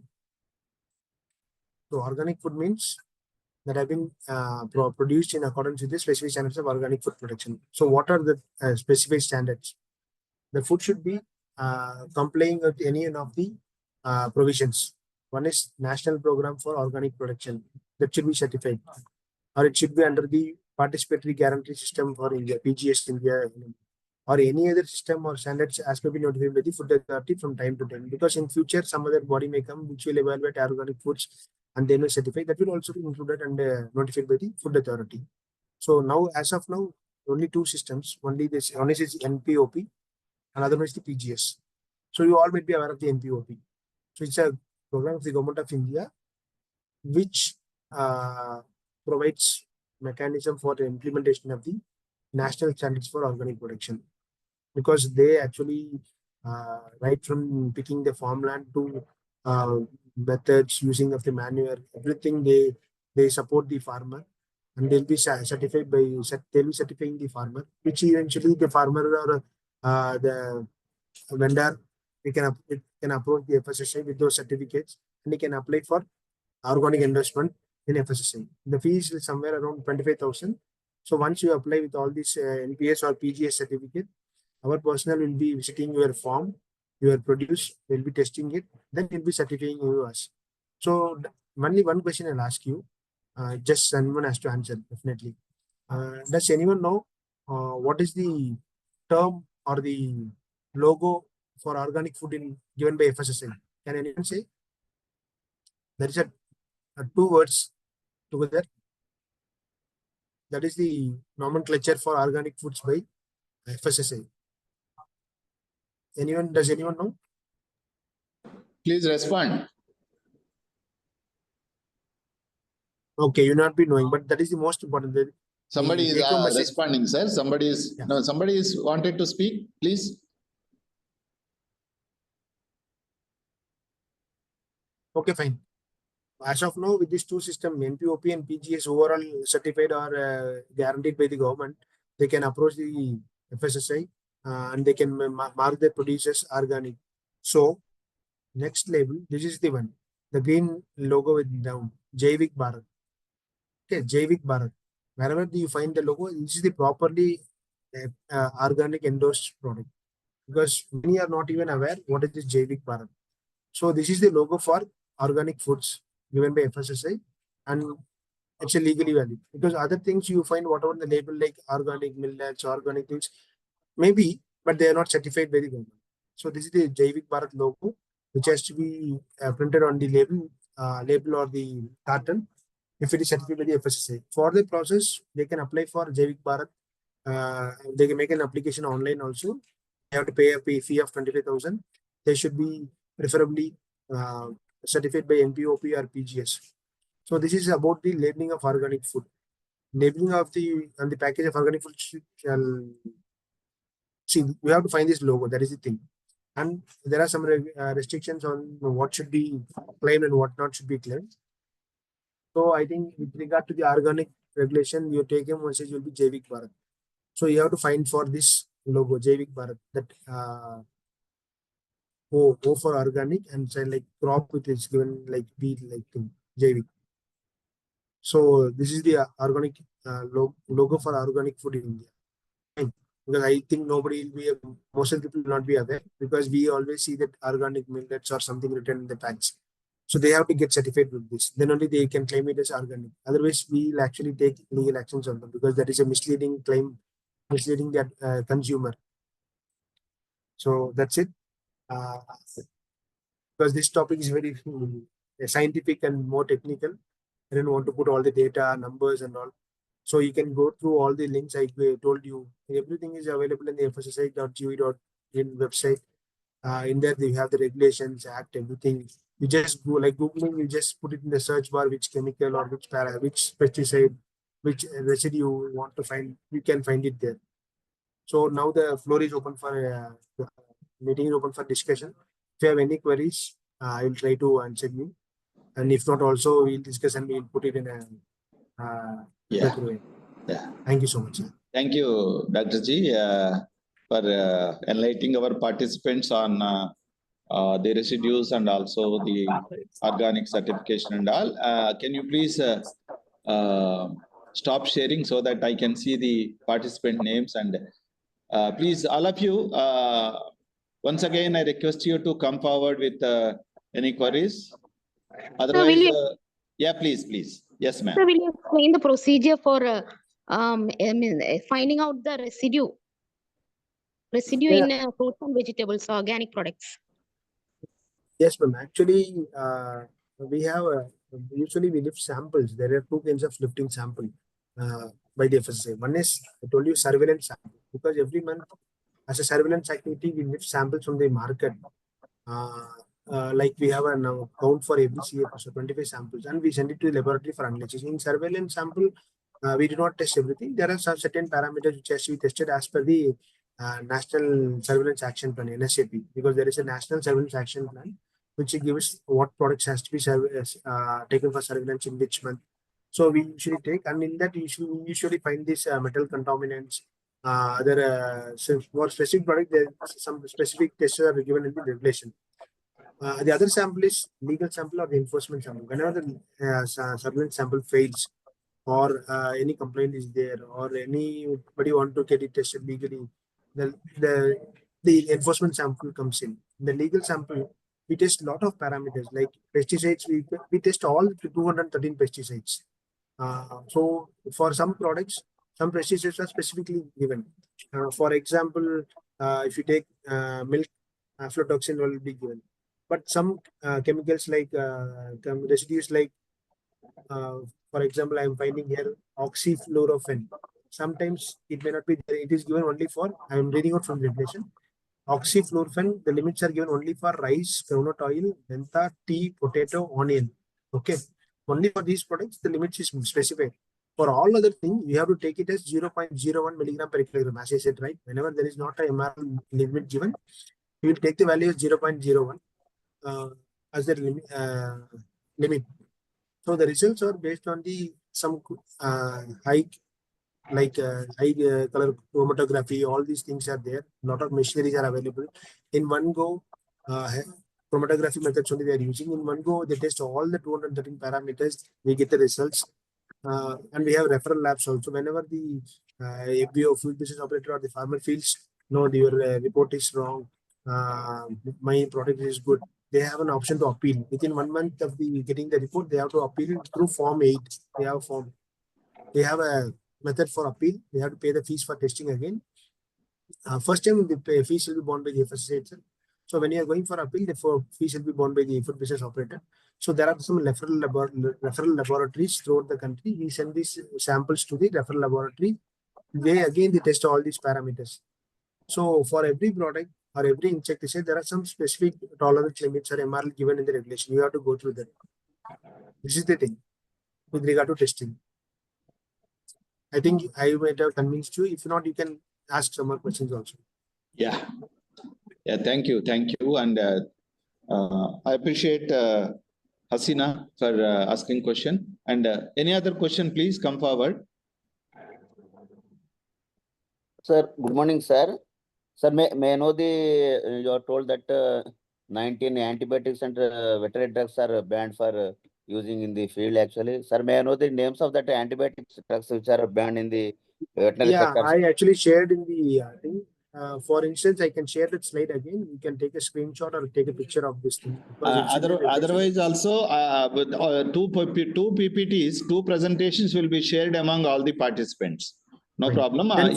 You can find that 19 antibiotics I have in the one slide. That antibiotics and pharmacological substance slide. You can find that I have tabulated the 19 antimicrobes. Is it okay, Dr. Banoji? Okay, thank you, sir. Thank you very much. Yeah. So next question, please.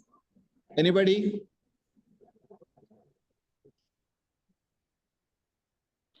Any officer from Odisha?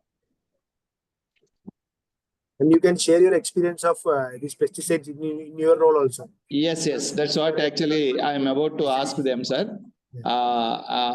Whatever your experiences, you have to come forward. So it is a must. We will allot 5 to 10 minutes for that.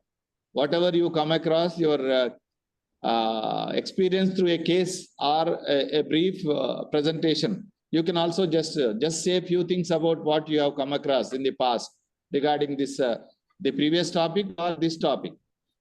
Any residues or any food contamination like that. Because we need inclusive participation, because we, from all the stakeholders only we can prevent these pesticides. Correct.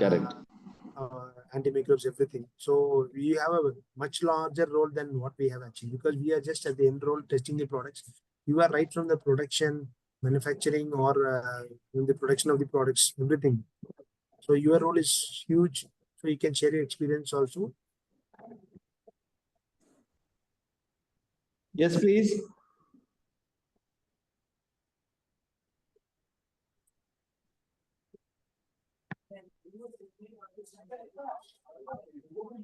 We are waiting for your queries or case.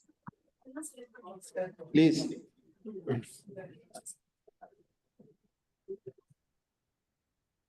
Any officer from Odisha is available inside, please, because I have the list of officers.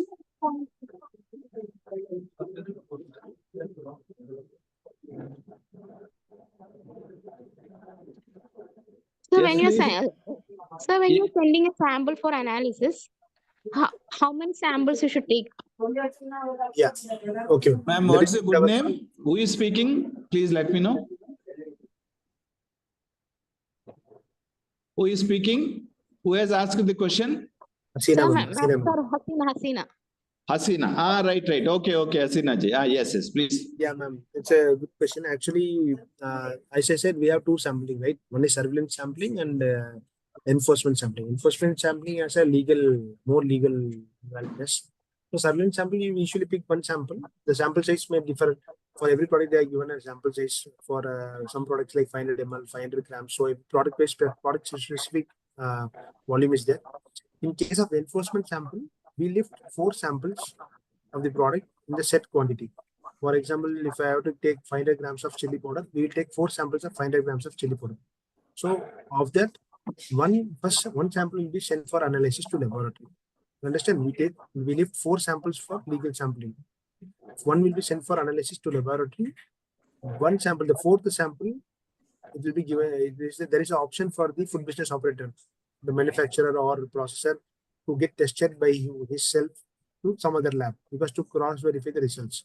That's the 4th sample. The other 2 samples, 2 and 3, will be in safe custody of the designated officer, the licensing authority. The Central Food Safety Officer, the Food Safety Officer will bring the sample to the licensing authority. It will be in the safe custody of the designated officer. What is the role of 2 samples, the remaining 2 samples? One is, second sample may be like, when in the event of the first sample, which are sent to the lab, which if it is damaged or leaked, if it is not fit for analysis, the other sample may be sent. Okay, that's the purpose of one sample.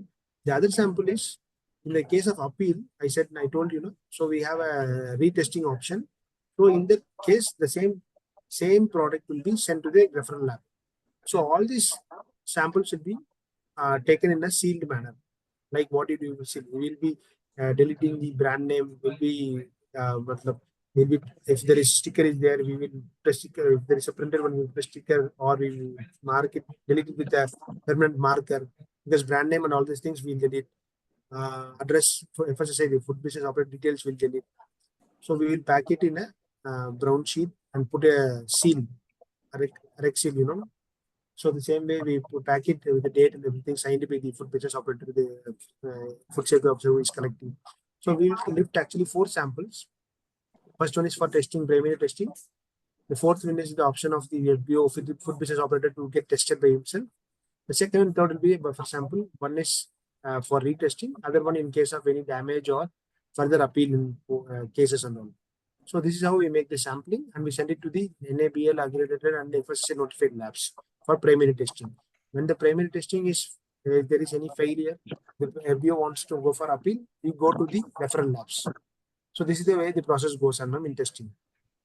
Sir, please, will you please tell the fee structure? Fees for testing, ma'am? Testing. Yeah. It is also product specific, ma'am. For some products, it will be like 13,000 plus GST in case of oils. For fats, like it will be like 3,500 plus GST. From milk is like 14,000 plus GST. Some it is also product specific. It is also there available in the FSSAI website. And there is one more option. It's a good provision. You should all be aware. The consumer is also right to get tested the product. So if you are buying a product from the market or supermarket or anywhere, if you want to get tested, you can find a list of laboratories in the portal, which is nearest laboratory, which has the scope of that product, and you can download the form 5B in the website itself. You put you mark it to the lab, and you can send it. Once if the product is failing, you can claim that amount also, the amount you have paid for testing also from the designated officer of that jurisdiction. Okay, do you understand? Every citizen or the consumer has the right to get tested of the product in the market. So there is a provision there. You can make use of that also. That fee structure, everything you can find it in the FSSAI website, in the advisories or other orders it will be there. So everything is open in the public.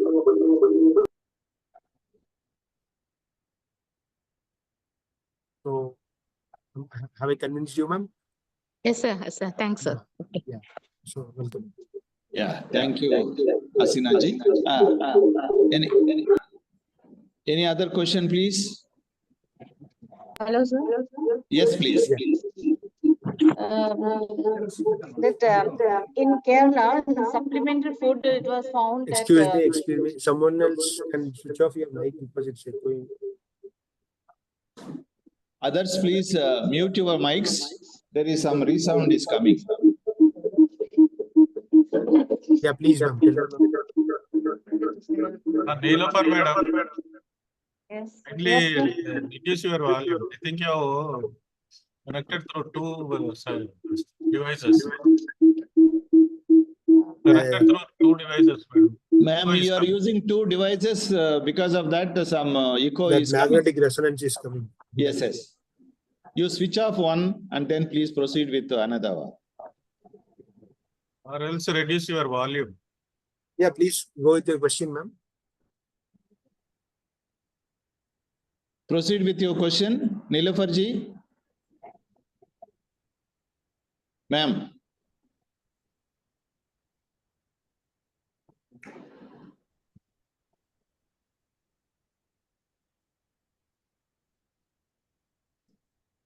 Hello. This topic is very vast and a lot of questions. Yes, yes, yes. I was actually scared with how to answer, but we all still expect a lot of yes queries from you. Yes, ma'am. Neelofar, ma'am.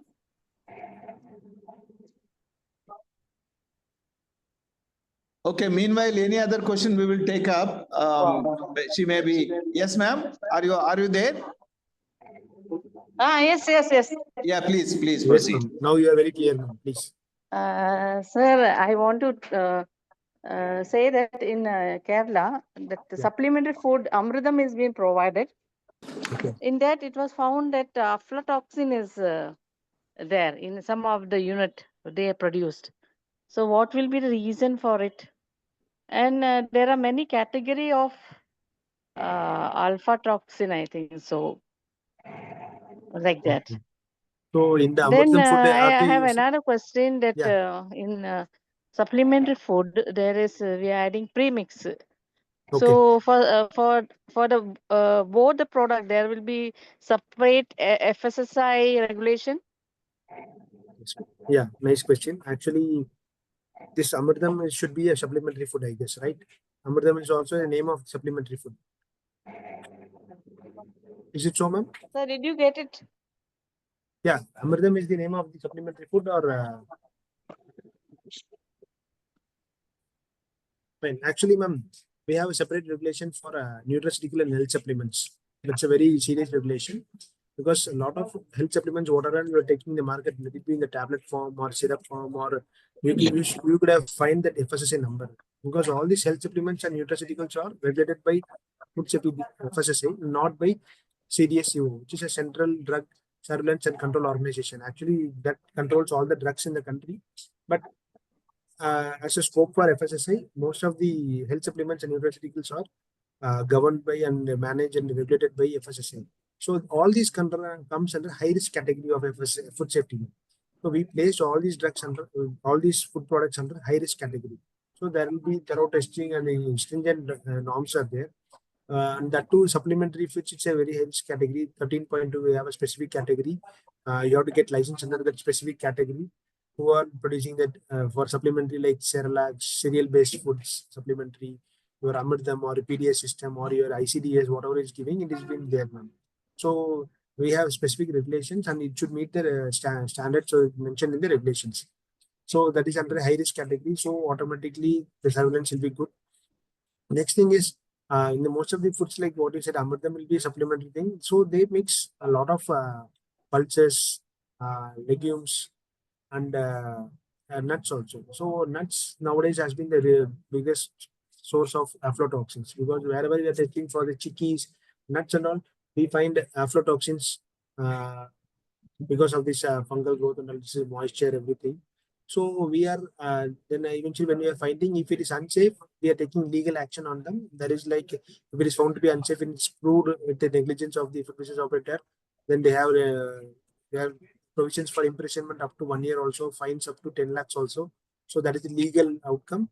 And also we sensitize them with the effects of these aflatoxins and make them create awareness and educate them to source the raw materials properly. Because last month, for example, in case scenario, we lifted a sample from a small manufacturer. He was manufacturing groundnut chickies. But he was not aware about aflatoxin. It was unsafe. Now I filed a case against them in the court of law. But we first sensitized them what is aflatoxin, how you should source the groundnuts from the market. So this is how we are mitigating the process of these toxins. So in the same way, Amritam also, if it was found, they would initiate action against someone and then they will ensure that it will not be found in the future. So premix, with respect to premix, what you asked, there are a lot of premixes like, well, there is a concept called fortification in FSSAI. You might have heard fortification, fortifying certain minerals and nutrients into the food, water eating regularly. What are the most common fortified products available is milk with vitamin A and D. So we have rice fortified, rice kernels. Then oil is fortified. You may be seeing that plus F logo in the oil packets, milk packets. Okay, then salt, we have double fortifying with iodine. So these are the products which have been fortified. So similarly, in the rice or the supplements, we have a premix which contains a combination of multivitamins, vitamin B6, B12, vitamin C, D, everything. So it is also a pilot project within the country, central government, to include fortified rice kernels in the PDS system, public distribution system, because we are giving a rice, right? Along with that, they are adding fortified rice kernels also within the rice, and they are giving to the poor people because they feel the micronutrients should also reach the grassroots level. So there are a lot of approved premixes available. So they will be adding it to supplementary foods. So this is all about the supplementary food and Amritam, what you asked. So aflatoxin also I have briefed somewhat. So anything else, ma'am? Is it okay, ma'am, for you? Thank you. Any other question? Thank you, sir. Thank you, sir. Thank you, Yeah, ma'am. yeah. Welcome. Any other question, please? And there is one actually from my side in Kerala, especially there is a separate system in dairy development department, wherein they have different checkposts in the border points, like adjacent states and all. They used to monitor the adulteration and the quality of the milk. So is it their FSSAI is not having any role in that, or because the dairy department is having a separate system? So I think you feel that there is no need of intervention of FSSAI. What may be your? Yeah, they have a specific system with them, but we do have our FSOs. State government has, because we have two branches of FSSAI. One is with the central FSSAI, where the licensing pattern is different, and we have specific state food safety department also, where the enforcement activities are mostly with the state department. So the state FSOs also randomly check the check post and doing some surveillance and enforcement drives also. They specifically check. Because not only Kerala, in a lot of states also, wherever the demand of milk is more and the supply is less, there are, due to some commercial value, there is a lot of adulteration. So it is the role of the dairy board and as well as the FSSA to ensure the safe and wholesome food. Yes, yes. Okay, thank you. So friends, any other question or case experience? As Neelofa ma'am has rightly observed and then brought to the notice of all the participants here about Amrutam and what is the problem and how to get it rectified and all like that. Yeah, do you have any other participants are having any such type of experience? Please come forward.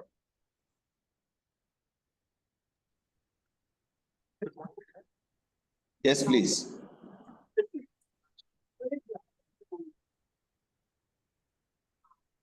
Anyone? Any other participant? Amruta KK? Ma'am, you are from which state? Amruta KK. Please respond. Am I audible? Yeah, you are audible. Yes, Yuvraj. Yeah, Dr. Yuvraj, please. Sir, I am having a doubt about the resistance, antimicrobial resistance related to the food safety issues. We are finding the many resistance in the feed and again in the milk and all. And any measures to prevent it? Sir, you are from which state, Dr. Saab? Karnataka. Karnataka. Good, good. Yeah. Yes, sir. That is why to address this, FSSA has come up with a document I showed you that is in the presentation. You can refer that link.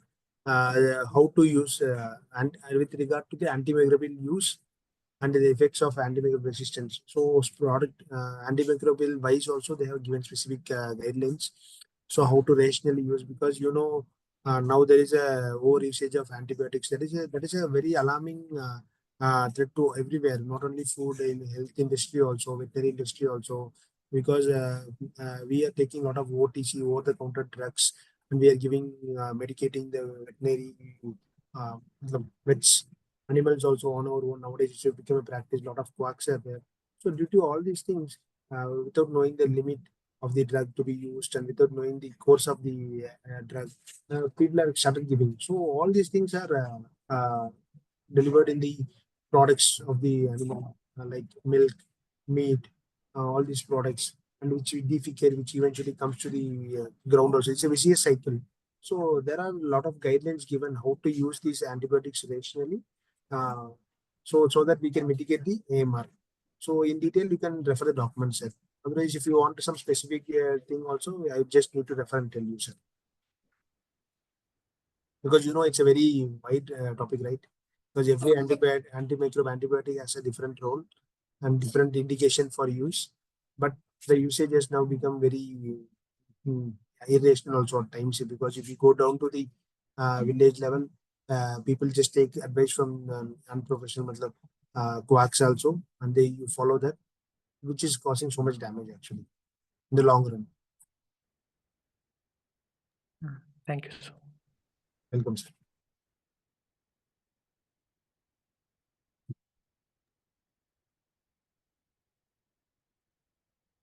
So do you anyone have any other experience in your field, like you have come across some pesticide or residues in food and all? Because nowadays we are regularly finding some pesticide residues in many products. Even when we lifted some surveillance sample for fruits and vegetables also, we found actually. So we are going for legal sampling with the we lifted from a supermarket. So now we are looking for legal sample. Then it is the duty of the seller, like it may be like online also, Zepto, the Blinkit, everywhere nowadays we have started lifting samples, because as people are very dynamic, FSSA is also growing dynamic. We have to take samples from every source so that people get good and safe and wholesome food in every platform.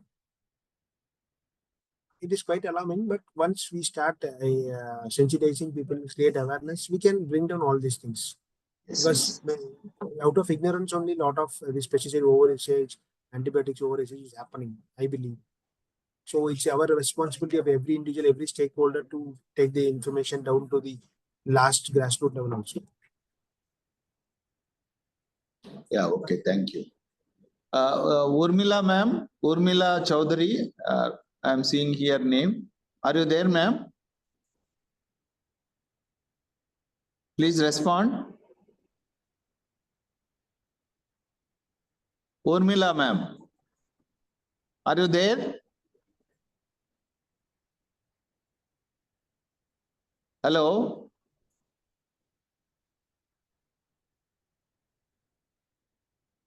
Yes, any other participant to ask any question, please? Please come forward.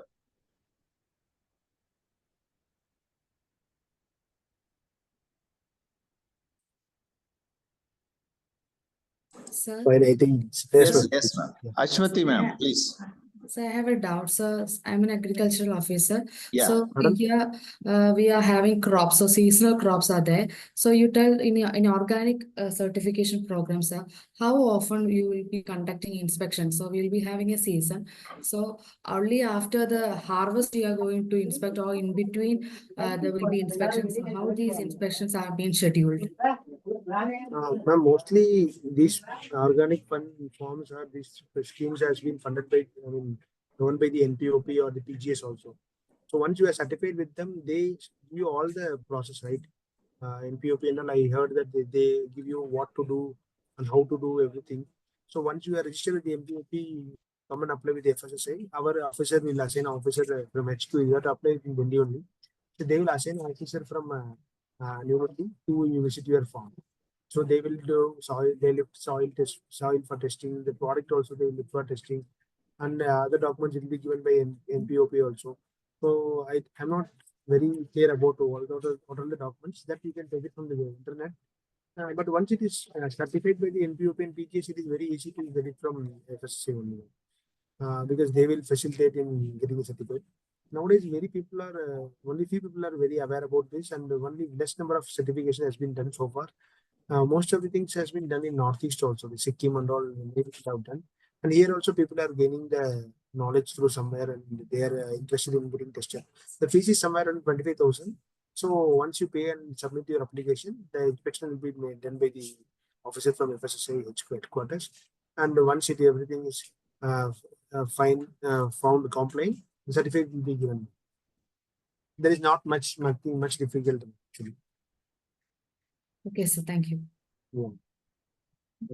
Thank you, Ashwati ma'am. Any other question, please?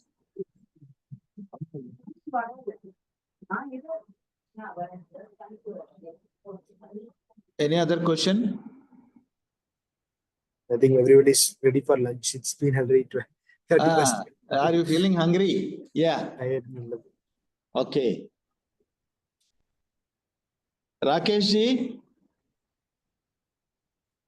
Buligiri Rakesh.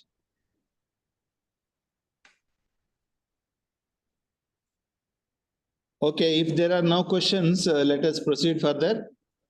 At the outset, I would like to extend my sincere thanks to Dr. S.C. Banniranjan ji for taking time and then explaining about the pesticide residues and antibiotic residues, and also organic certification and all. Actually, as he rightly mentioned, NPOP and PGS, through which there are different steps, SOPs, to get a particular product get certified under organic this one. And it's a separate thing. And then even in the past, we had organized organic farming and certification, one program for 5 days, in which even I could able to get a lot of information and knowledge out of it. And there are several procedures through which the particular product has to get through for getting it certified. And of course, FSSA also is having some sort of linkage between both, so that the product will be pushed for consumption after that. So that is what is very important. And suppose actually I have one question on my personal behalf and also on behalf of participants. Please, sir. Suppose a product you found that there are over and above the permissible limits of either pesticides or antibiotics. What may be the action that you're going to recommend for that particular industry or organization which has marketed that particular product? At the first instance, when we get the report as unsafe, we have a recall procedure. Okay. We ask them to recall the batch. Recall, yes. So they have a recall procedure because while applying license, they submit their plan of recall. Recall plan they'll submit. So Okay. they will recall all whatever products batches are available in the market. Right. First thing. Then if they are going for retest, they may go for retest and prove themselves if it is fine. If Okay. it is found to be unsafe, then we'll, as a designated officer myself, I will recommend that case to the CEO of FSSI. If it is central license, to Commissioner of Food Safety is the CEO of FSSI. Okay. For sanctioning to sanctioning permission to launch prosecution against the concerned FBO. Okay. If it is state license, the Commissioner of Food Safety of the state will give the prosecution sanction to launch a case against the. If it is like substandard, misbranded, we go for adjudication process. That's a smaller version of the prosecution. So it will be done in the DRO court or smaller court, civil courts. They will levy fine on the FBO if they are not compliant. If it is found to be unsafe, it will be taken as a criminal case and it will be taken for prosecution. It can be either way. There will be imprisonment also, and there will be fine also. It depends upon the gravity of the thing. And we will make an inspection to the premise of the FBO, and we will ensure that they are adherent and compliant to all the regulations and standards prescribed by FSSA. So this is the course of action we are taking. We eventually, which gives good, bears good fruits actually. Good. Thank you. So, for example, actually, suppose that is recalling and all is a common because now that food product should not be made available even further when you found out. Yes. And even some of the, is there any chance for some particular manufacturer to repeat the same besides giving notices and even such cases have you noticed? Yes, sir. Usually they will not do because the food business, in addition to the case, your reputation also goes wrong, right? Correct. So nobody wants to spoil the reputation because it's all about business and they have to run the show. So mostly they will try to change themselves. Voluntarily they make changes because it hurts their business actually. Because now there is a huge competition among every business people. Every product has a lot of competition. So even if you serve a notice, it's a big alarm for them. So they usually make changes, sir. So whatever is the provisions are given in the Regulation Act, we can act upon it because for every every fault there is a specified thing. There is a section like section 59 is unsafe, 53 is misbranded, 51 is substandard. Like that, the Act has given so many sections. So it's a statutory body, law-based body. So we can act upon what has been written in the law. Okay. Thank you. Yeah. So, on behalf of all my participants and on behalf of my institution, I extend my sincere thanks to Dr.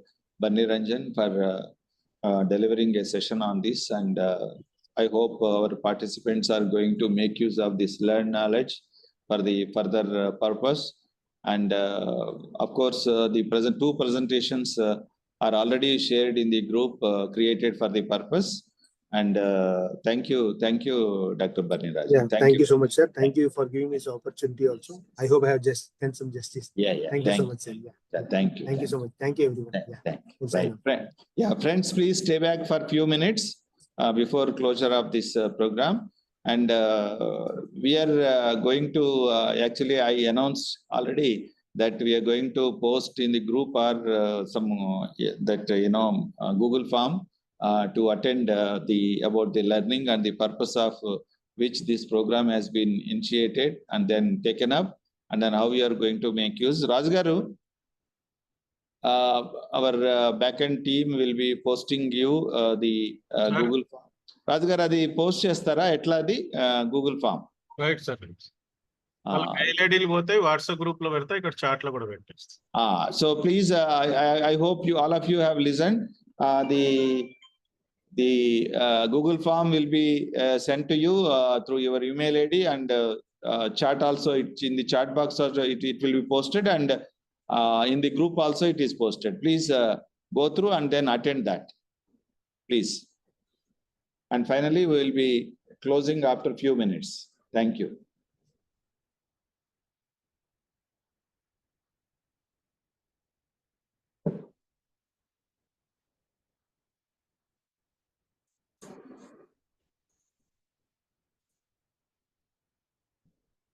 చేశారా రాజు గారు? చేస్తున్నా sir, ఒక 2 minutes. అలాగే అలాగే, no problem.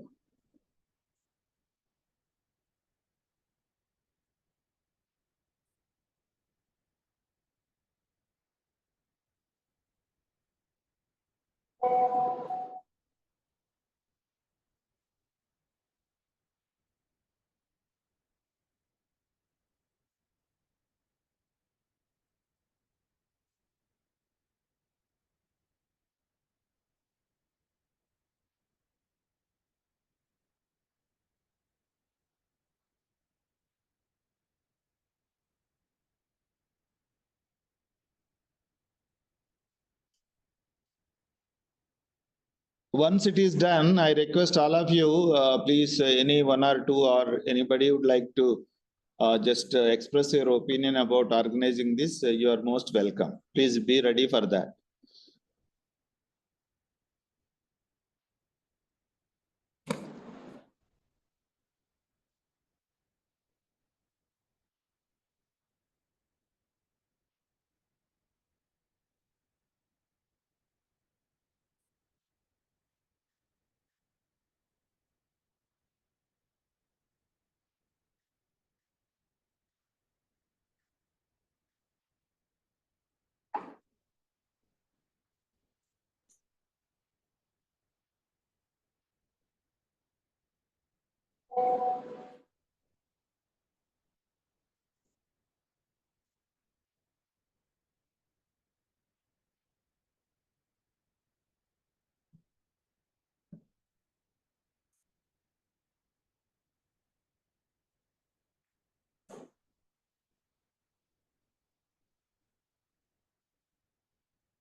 Sir chat లో పెట్టాను. Okay, thank you, Raj Garu. Friends, please see the Google form. It has been posted in the chat and also posted in the group, WhatsApp group. So please go through and attend. Sir, So once it is done. Eco form అది Google form కాదు, eco form. Eco form. Yeah. Please do it, and once it is done, you please let me know.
Two presentations, and in between also our participants have nicely added their experiences, and then during the second presentation especially, the queries related to their case experiences and also how to tackle it was also discussed with the second speaker. Now we have completed all the presentations and also the formats, post assessment format also. Now we have our director, even though he was otherwise busy with some assignment at college, and he has joined from there. And I request our Director EEI to say few words in connection with completion of this important webinar. Please. Thank you. Thank you, Madhu, for giving me the opportunity. I congratulate all the participants having attended this webinar, as well as I thank the speakers, and also I place on record the congratulations to Madhu for meticulously executing this webinar. Yeah, it is the need of the hour, as I told in the inaugural remarks.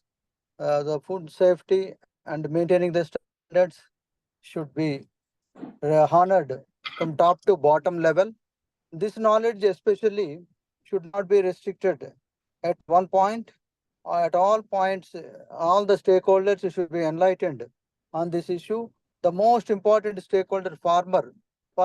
This knowledge should reach to the level of farmer, and it is the responsibility of our extension officers, and also from the selection of the variety to the post-harvest technology. All the protocols have to be looked in seriously with regard to our job roles. If something is there which is not there in our hand, okay. But as far as the supply and value chain of agriculture is concerned, it starts with the application of inputs, and till we harvest the crop, and we manage how we can manage the post-harvest management without any adulterations, and that grading. This for primary processing also matters, which doesn't involve any financial implications.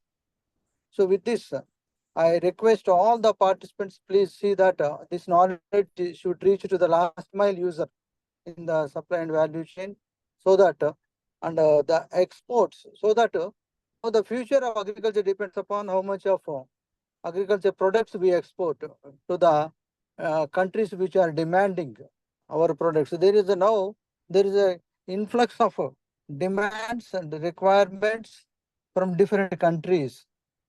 For some of the commodities, we don't have the stocks to export. But in order to attract the premium price, we have to maintain the food safety and the standards. So with that, I congratulate all the participants as well as speakers, and also Dr. Madhubabu for organizing, even though I am busy with some other work. You could able to deal effectively the webinar. Thank you very much. Thank you, Dr. Jagannath Reddy Garu. Even though you are otherwise busy, your message and the importance that you are making the participants to remember and then feel the responsibility is very valuable. And I appreciate all the participants for your active participation. And we have successfully organized. In this regard, I would like to extend my heartfelt thanks to our director, who is always concerned for the quality and meticulous planning and implementation of the program. So thank you very much. And also I extend my sincere thanks to the backend team headed by Srinivas Rajugaru, who is a senior technician, assisted by Mr. Suresh and also Nagaraju. And they are very expertise in assisting us and helping us in organizing this type of online programs. And even though we have some constraints, we be able to carry forward whatever we are supposed to do without deviating anything. That helps, that indicates our commitment. And I appreciate all our faculty supporting us, and also the non-teaching staff, administrative staff, and also the people who are behind the screen, who are helping us in doing the office procedures and helping the programs to be organized very smoothly.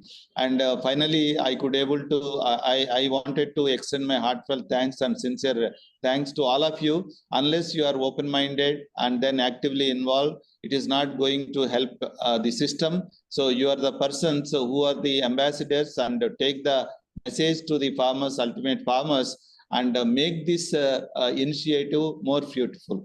And I request all of you to note down the important points, and also the presentations are circulated to you already, and make use of that. And wherever is possible, try to create more and more awareness and get involved in, and think that you are not supposed to isolate yourself to a particular job, but also wherever you feel some opportunity, you please try to get involved. So with this, I thank everyone for making this webinar successful. Thank you very much, and wish you all the best for your future endeavors. And you please just take the responsibility in making this program successful by way of carrying forward. And this message should pass, not only be kept with you, but also pass through different stakeholders at different levels, so that we will have a lot of satisfaction ultimately that so you are spreading the message across and making this message useful. Thank you very much. Thank you. Wanted to speak. Yeah. So, and all of you might have submitted the forms. So any one or two left over, you have to submit without fail. Okay. Is it okay for you all, friends? Okay, sir. Okay, Yeah, thank sir. you. I appreciate your active participation, that most of you have come forward and then expressed yourself by way of your exposure on the subject in the past. And please be active. And finally, I would like to request you one thing, that suppose if you get involved in any such case in future based on the learning of this webinar, please do write to us. Please let us know, even after 3 months, 4 months, or 6 months. So you please just make a note of it, and then write one page. Yes, sir, because of this webinar, I learned something. I implemented like this. I have just created awareness among 400 people, 500 people, or I just intervened in helping somebody to just identify the food adulteration, like that. Any success case, please do write to us, so that it will be published in our newsletter, and also we will bring to the notice of Government of India. Thank you. Thank you. Thank you very much. Thank you. Thank you, sir.